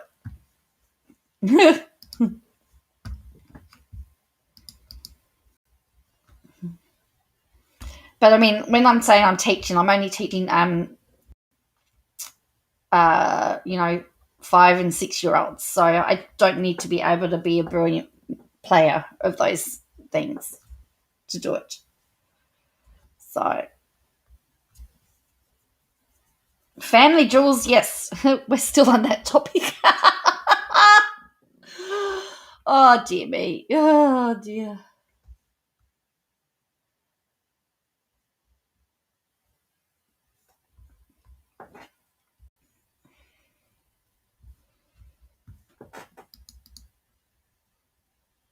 Yes, it is. It is Sunday. It is Sunday for you. It's Sunday night here. And yeah, can play the guitar, but would never ever. Yeah. Well, anyway, I can teach. Hey, I never did gymnastics and was a gymnastics coach and could teach gymnastics. So I'm obviously um ukulele. As I said, it's simple and it's apparently a step by step book. So Myanmar's had some more. Myanmar, they've had youth have gone out and protested against the formation of a caretaker government in Myanmar today. So the military has put in a caretaker government today, and the youth have gone out and protested. So, there's still protests, and we learnt the other day that Myanmar is being crippled by COVID because supplies of oxygen are being stolen by the government. That we know all of that, so we just need to keep an eye on what's happening in Myanmar.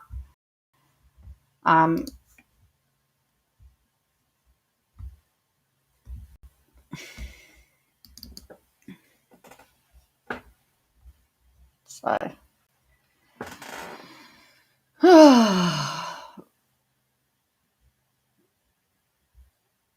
so people are asking on Twitter why Year 12 students are being vaccinated and the teachers aren't. That was one of the things that I questioned. The other thing I questioned is why why they haven't banned evictions. Because if we know that when you don't have a job, and you're struggling, the last thing that you want to be doing is having to worry about a roof over your head. And so if they ban evictions,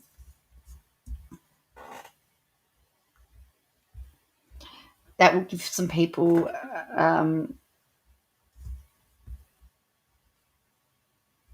something to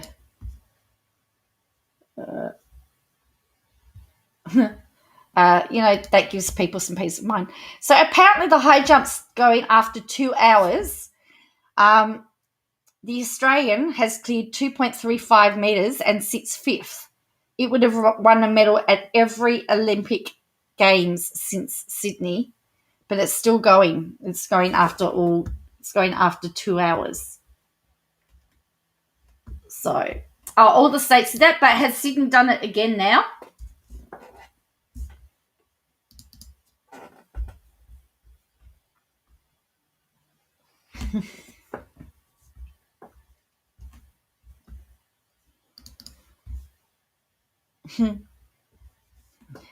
And Brandon Stark is the brother of Mitchell Stark, the cricketer, and that's the Australian cricket team watching.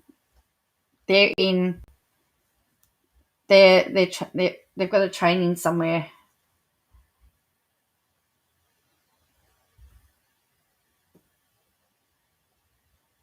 So, anyway.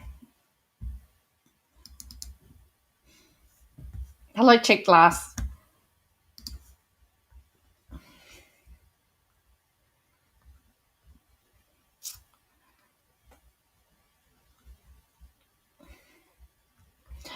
So, we've just been talking about various different things. Right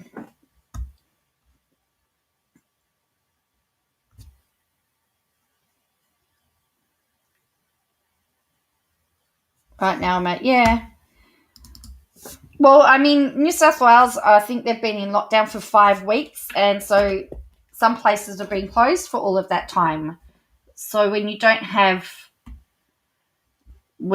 pay your rent, how do you pay your rent if you don't have work?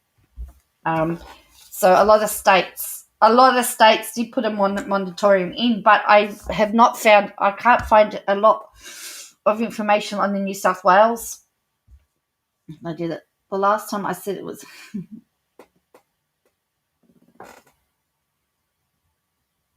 Yeah. Oh dear.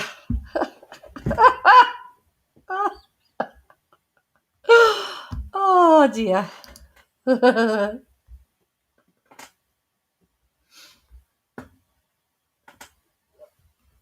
Oh, apparently there's a rumor that I'm just going through my Twitter. It says that Carolyn Kennedy might be appointed as ambassador to Australia. So there you go.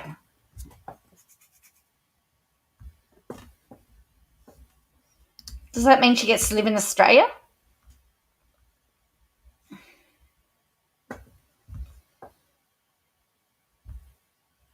Oh, you think? Oh, because you know what, Graham? Because the thing is, I can actually take that book with me when I go out somewhere. I can take my book with me. I have Carolyn Kennedy. I just I'm not really a big computer person. I still like to read old-fashioned books. I'm still, sort of paper and pen person. But anyway.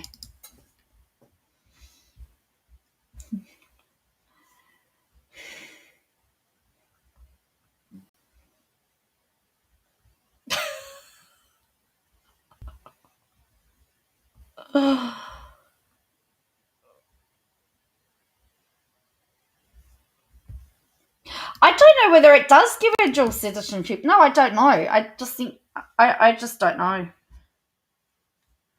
Hello, Villanova.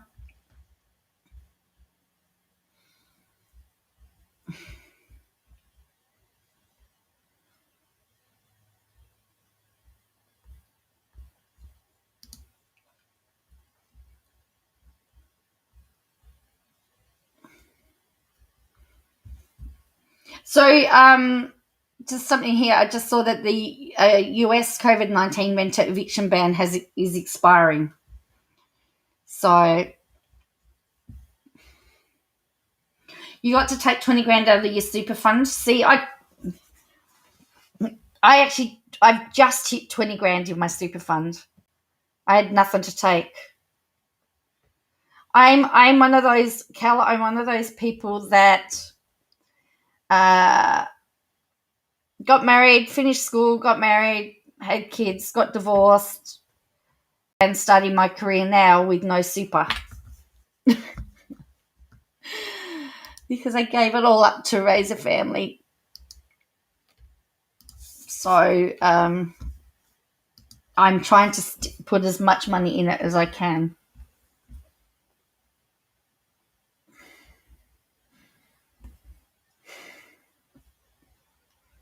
So in my 40s with 20 grand in my super. Whoopie doo, eh? How exciting. That's gonna get me far, isn't it? Into my old age. Well, that's right. The government has their way. I'll be working until I'm 100. So.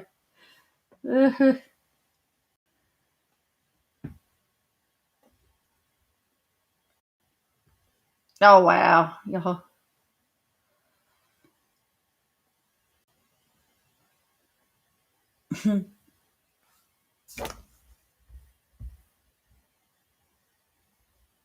For an hour. Wow.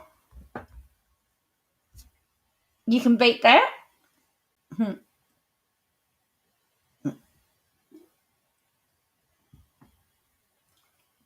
I think so too. Yeah, so that is in the superannuation fund. So that's the retirement is fund that. Oh, that's good, Villanova. So we have a compulsory superannuation program for employees, and employers have to pay a certain percentage into it.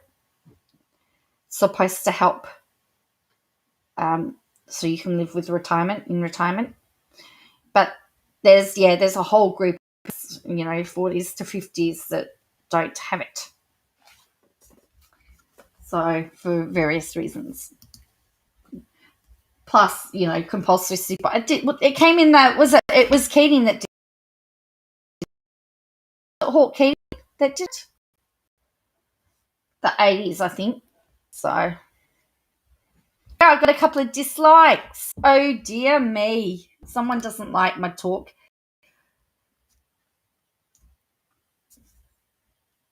I got a dislike, people. Oh dear. The thing was, that was the YouTube ban Sky News Australia for 7 days due to misinformation. That was what they would chat. That's what YouTube banned them for. It was fact. Oh dear me. Probably. Oh, it might have been the Chevator. Maybe it was Matt Shevington. He didn't like his lunchbox being or his tackle box being talked about.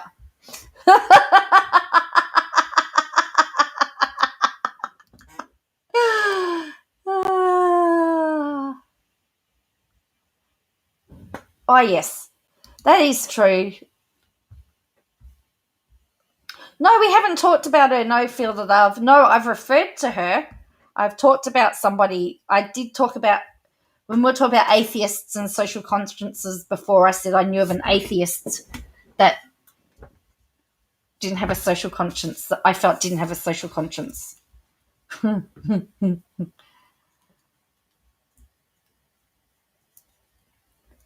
So that's what I said.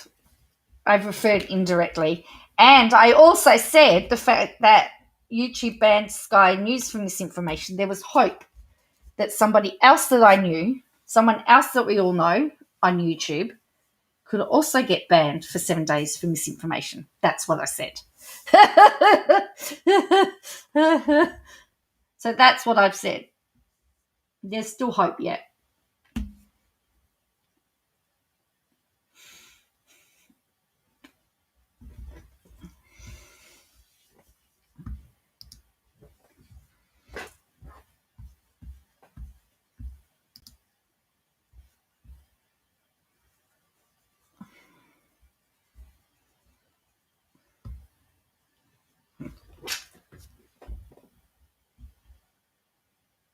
Yeah, there is one dislike, I think.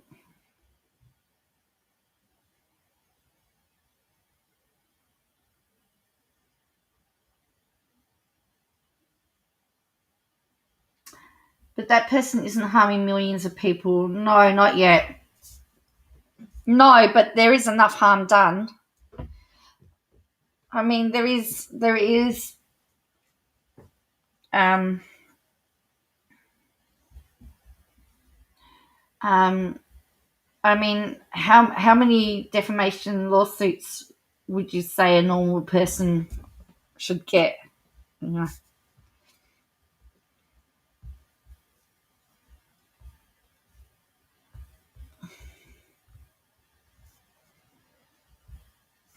I mean, I know, investigative journalists can sometimes get them, but she's not an investigative journalist. No, I don't think I did. The like to decide. As long as you've got more people like you, they'll stick you. You're more likely to get into the analytics. But I've also found that the more subs you get to, the more likely you are to go into analytics. Yeah, 3 in 3 years. See, I think that's too many. But that's just me.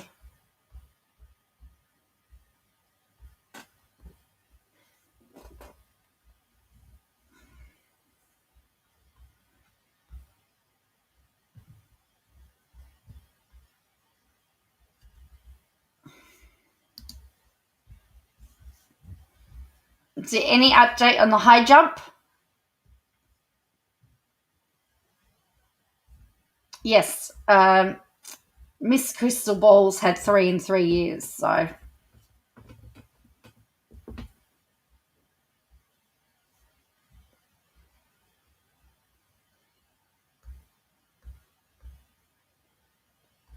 I just, yeah. I Jelly juice. There was the jelly juice one, then there was tardy, and then Mr. Chrisley. But I think someone was saying there was even one before that. I watched Tipster's video, and his people in comments said she buys her subs. You have to say it is really suspicious when her sub count goes up every Monday. Every Monday. But then, because people started to call it out, it changed to Wednesday. It's just, it is just bizarre. Let's have a look.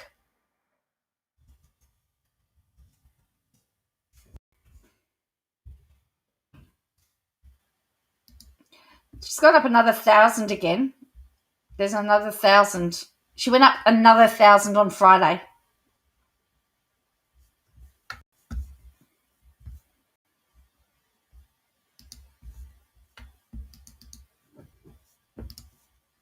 So let's have a look. This is the month view. So she's gone up another 1,000. Went up another 1,000 on Monday. So Monday the 5th of the 7th, 1,000. Monday the 12th of the 7th, 1,000. Monday the 19th of the 7th, 1,000. And then Friday the 30th of the 7th, 1,000. They're supposed to be able to tell if you can buy subs. And her views, it's... So she started off...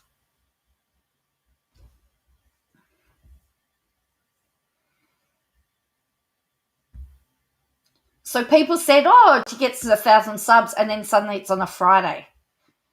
So she's had... see weekly subscriber gains. The views... Yeah.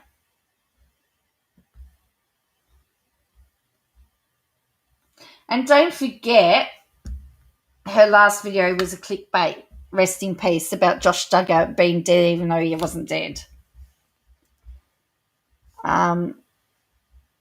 Okay, so just...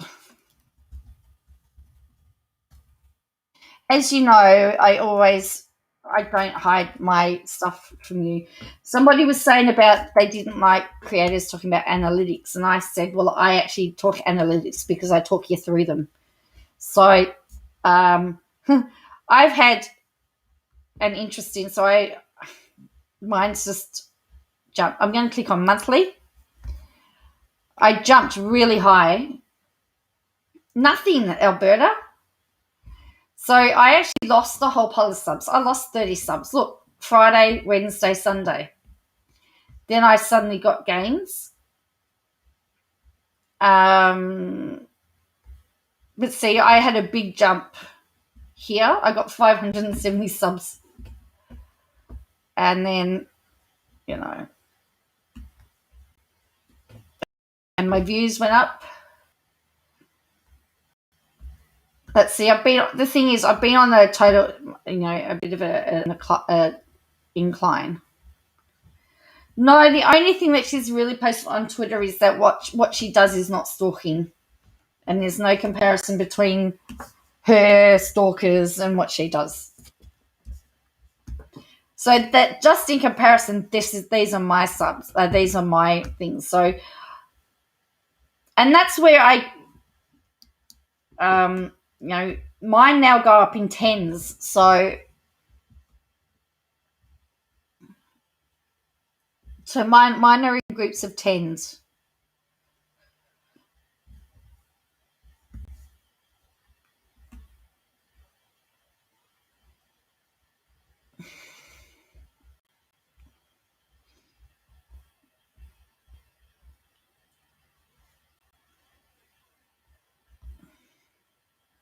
I do have to say, I never thought I would get to 2,000. I was when I was losing these subs here. I actually was really never thought the 2,000 was coming. I actually was because I was really trying to work out what I was doing. What was I doing wrong? Because I thought there was something wrong with me. Because why are people leaving me? But yeah. It can. I mean, when you start, it can be when you start to lose subs when you're a smaller channel, it does. It does bite. Um, it does hurt. um,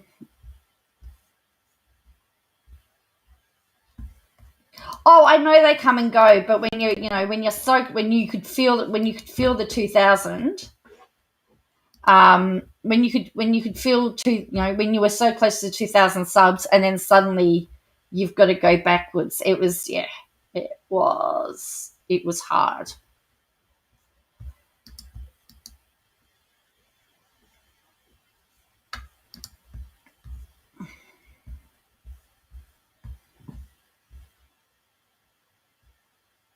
I think so, Marmaduke. And you know what? And I decided that I was going to stop caring, and the content was more important, to be honest with you.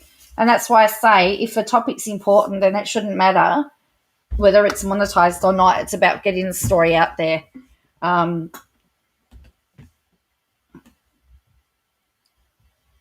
and it's you can buy subs for $50 US, I believe. I don't know.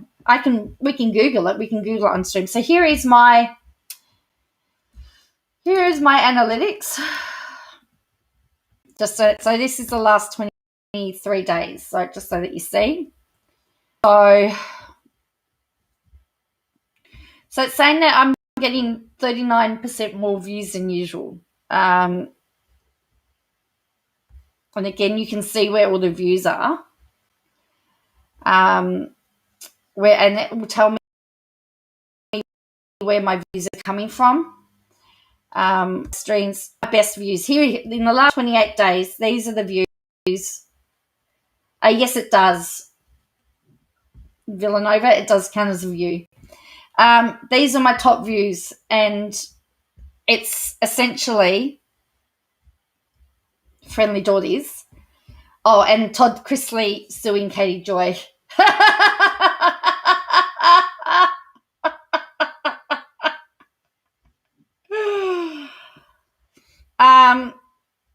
So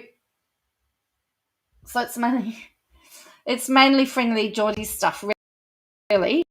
That's really popular. 193 uploads, yes, views of live my view account. So videos. That is about to stop, by the way, because I'm back at university tomorrow. So I'm going to be slowing down. I'm just letting you know, you won't see so much of me on your screens.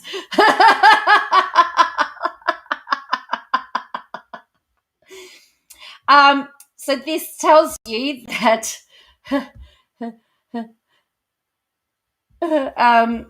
so this shows me the reach, how many views, the traffic sources, how people find them. So notifications, browse features, 63.2, notifications 9%, YouTube search, suggested videos, channel pages,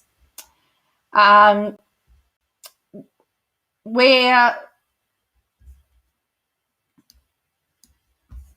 proportion of my traffic sources. So Baralaro versus Friendly Geordies, Katie Joy, what people are searching, or the suggested videos.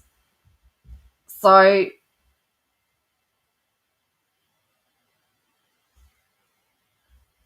these are the ones that have been suggested. Search, how people are finding me. Then we've got engagement. This is interesting. So yes, So my views are up, but the impressions and click cannot get it out. So these are key moments for audience retention. So this tells you how long it is before people drop off, which is the best one. And so here's my top videos. Barilaro versus Shanks in the last 28 days. There's been 880 hours for that.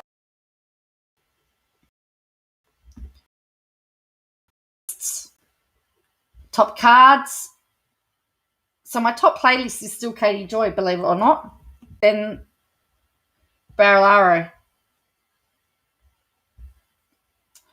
Top cards. Isn't that interesting? She's still top. People that clicked on the end screen, what they've clicked on. The watch time, the audience. Here's when everybody's on. Here's what everybody else watches. You get so much.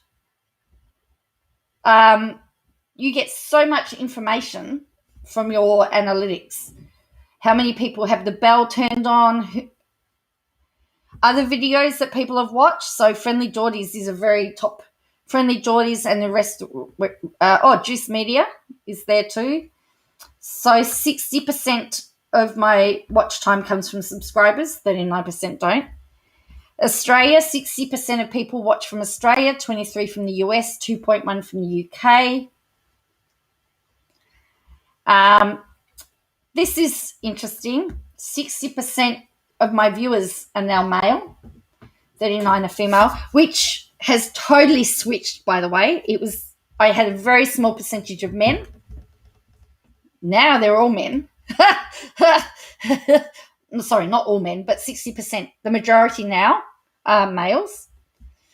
Here's the age bracket. So the majority is between 25 and 34 years. Again, we've had a shift in age demographic because before it was 45 to 54. So it's very, as I said, it's very interesting once you start to get through the demographics. And again, we get through to here. So I've lost 3 members in the last 28 days, which is fine. Here, and I'm going to show you here, this is me being transparent because I want to thank you all for your support.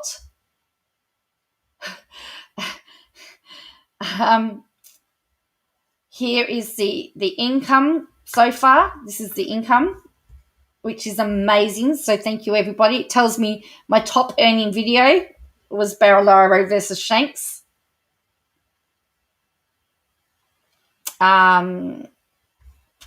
Transaction revenue, estimated ad revenue, YouTube premium revenue, skippable ads, the ads, super chats. So super chats and does well, super and channel memberships and super stickers and called super thanks. So you can watch a recording. Apparently only selected YouTubers only have them. And I got selected to try this super thanks feature, which I'm really thrilled about. And so when you watch a super chat, but that's started, there's $9 revenue coming in here. So yeah, so this is all the analytics that you get to see from behind the scenes. This tells me whether it's a recorded video or a live stream, and it tells you how much you make for here. So, you know, what each video is worth. So when somebody says that a certain video doesn't do very well, it would mean that they've sat and studied their analytics and said, I'm not making much money from this video. To me, I don't care. I say if 10%, I go by the 10% rule. If I get views worth 10% of my, if I get 20 people, I'm happy.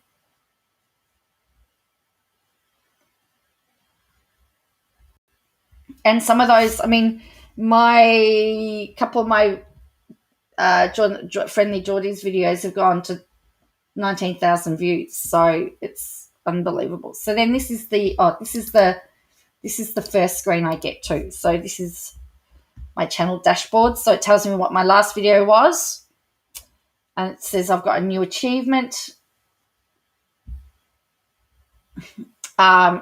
There's my analytics, my current subscribers. Again, my top videos, published videos, posts, comments I need to answer. Then you've got your recent subscribers, and then there's C, introducing super thanks. So just being phased in, but not many people have them. Not even our friend has it on her one. So isn't that interesting? I'm certain that if she had it, she would be pushing it. So that's the analytics. That's how the analytics work. I still don't fully understand all of it, what it all means, but to be honest with you, I don't really pay that much attention. I just generally sit on the first page, sub count.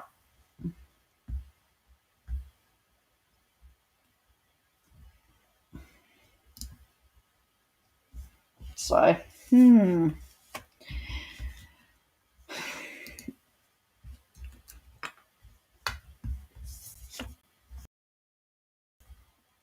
Oh no, buying YouTube subscribers, how much? Oh wow, it's a comment.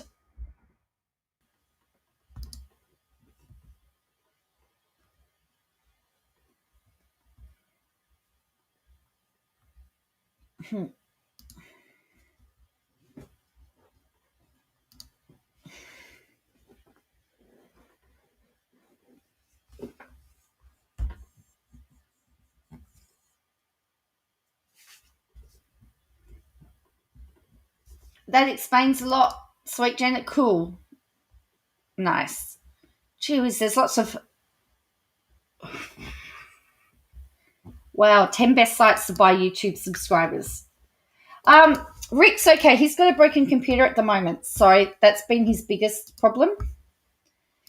His computer's not working very well, and he's waiting for a graphics card, I think.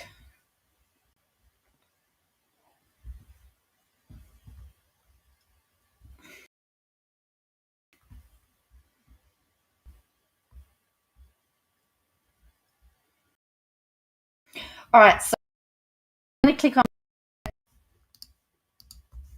So this says best sites to buy YouTube subscribers. We're going to have a look. Let's have a look. So let's look at use viral. This one's recommended. All right, let's have a look.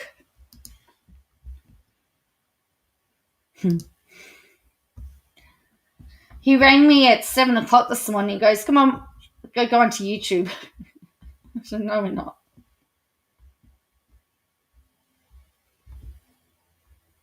So there you go. You can get 100 subscribers for $29. You can get 1,000 subscribers for $149. 1,500 subscribers for $200. So for $29, you can get 100 subscribers, according to this site.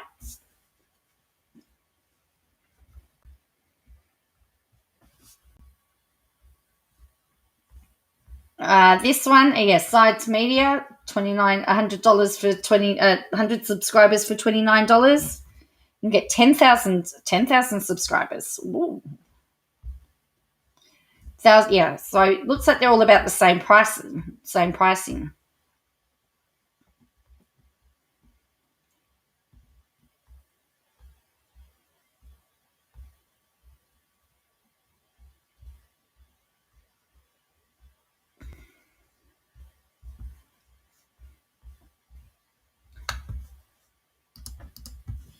So, I mean, I guess if you were going to buy YouTube the subscribers, you would want to be making that back in your videos, to be honest with you. I mean, if you're going to spend $150 a week to get 1,000 subscribers. You would need to be making it's per subscriber. So you would be paying for 1,000 subscribers. Oh, I don't know. I've never looked up views.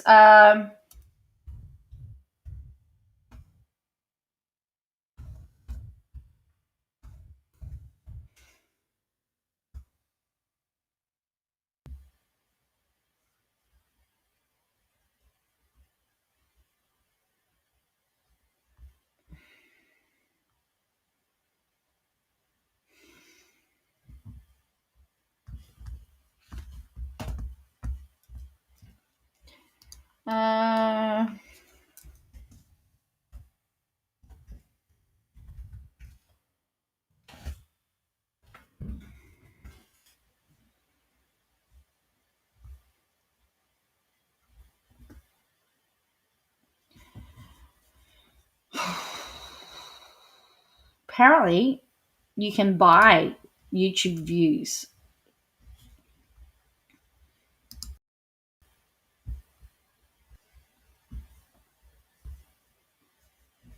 I don't know. I don't know how it works. Hey, I'm doing this with you as all of that. We're learning to. Oh wow, this is even better. You can get 8,000 views for for $40. 100,000 views. So 1,000 views for $5. Viewers will watch your video for a minimum of 30 seconds and a maximum of 5 minutes.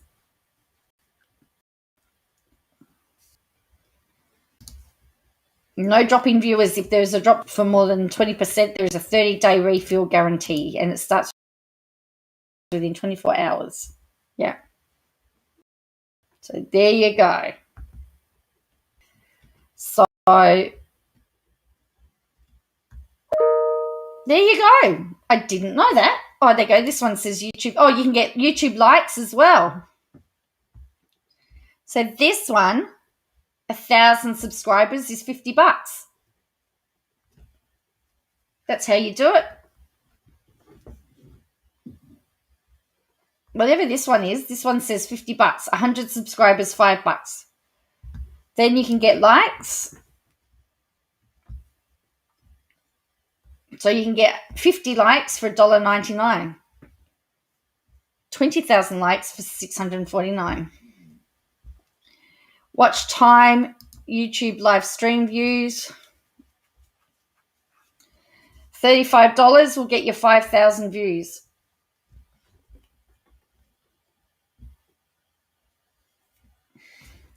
The thing is, for the algorithm, you want views, and you need, the more people that see it, the more you'll get into the algorithm.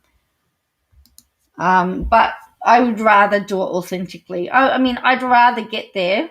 I'd rather get there by knowing that I've done it myself.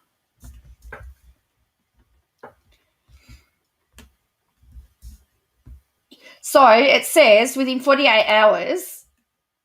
So daily speed is between 10 to 50. So they'll do up to 50 every day, 50 subscribers every day. So you could pay that a week. So if you go up 1,000 a week, over a week, you would go up. So, but I don't know whether, like, if let's just say I was to invest $50 and get some views. My videos are between, like, I'd have to do 5 or 6 videos to be able to make that money back. Is that worth it? Because it says my daily average is only about $6.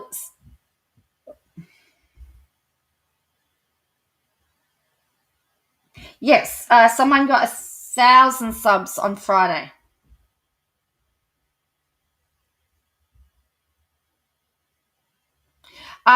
If they're authentic views, yes. If they're not authentic views, no, I believe. Yeah. So anyway, that's how you do it allegedly.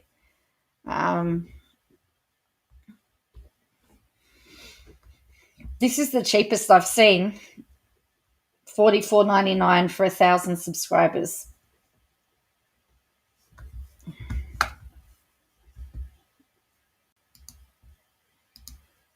So yeah. All right. I'm gonna log off now because I've been going for over 2 hours. So tomorrow I'm back at university and I've got choir tomorrow night. I don't know whether I'll be on tomorrow night. I'll be trying to get an up. I'm gonna try and at least get an upload done every couple of days, but I definitely will be live on Tuesday night, Wednesday night, Thursday night, and Friday. I think I should be live the rest of the week. Tomorrow night's the only night I'm not sure of. And I don't know how I'm going to go back as far as my university workload because I've got a lot to do. And I've slacked off a little bit. So, but I'll definitely be uploading. So, and I'll definitely be live. I just don't know. You just may not see me as much as you have. So, yeah. So just understand that if you don't see me around, I'm doing my uni work. I've got 12 weeks left of university for the year, and then I'm qualified. So I graduate. So we'll see how we go. All right. So thank you, everybody. Good day. Good night. It's been a really interesting intellectual discussion, and thank you again. Catch you all later.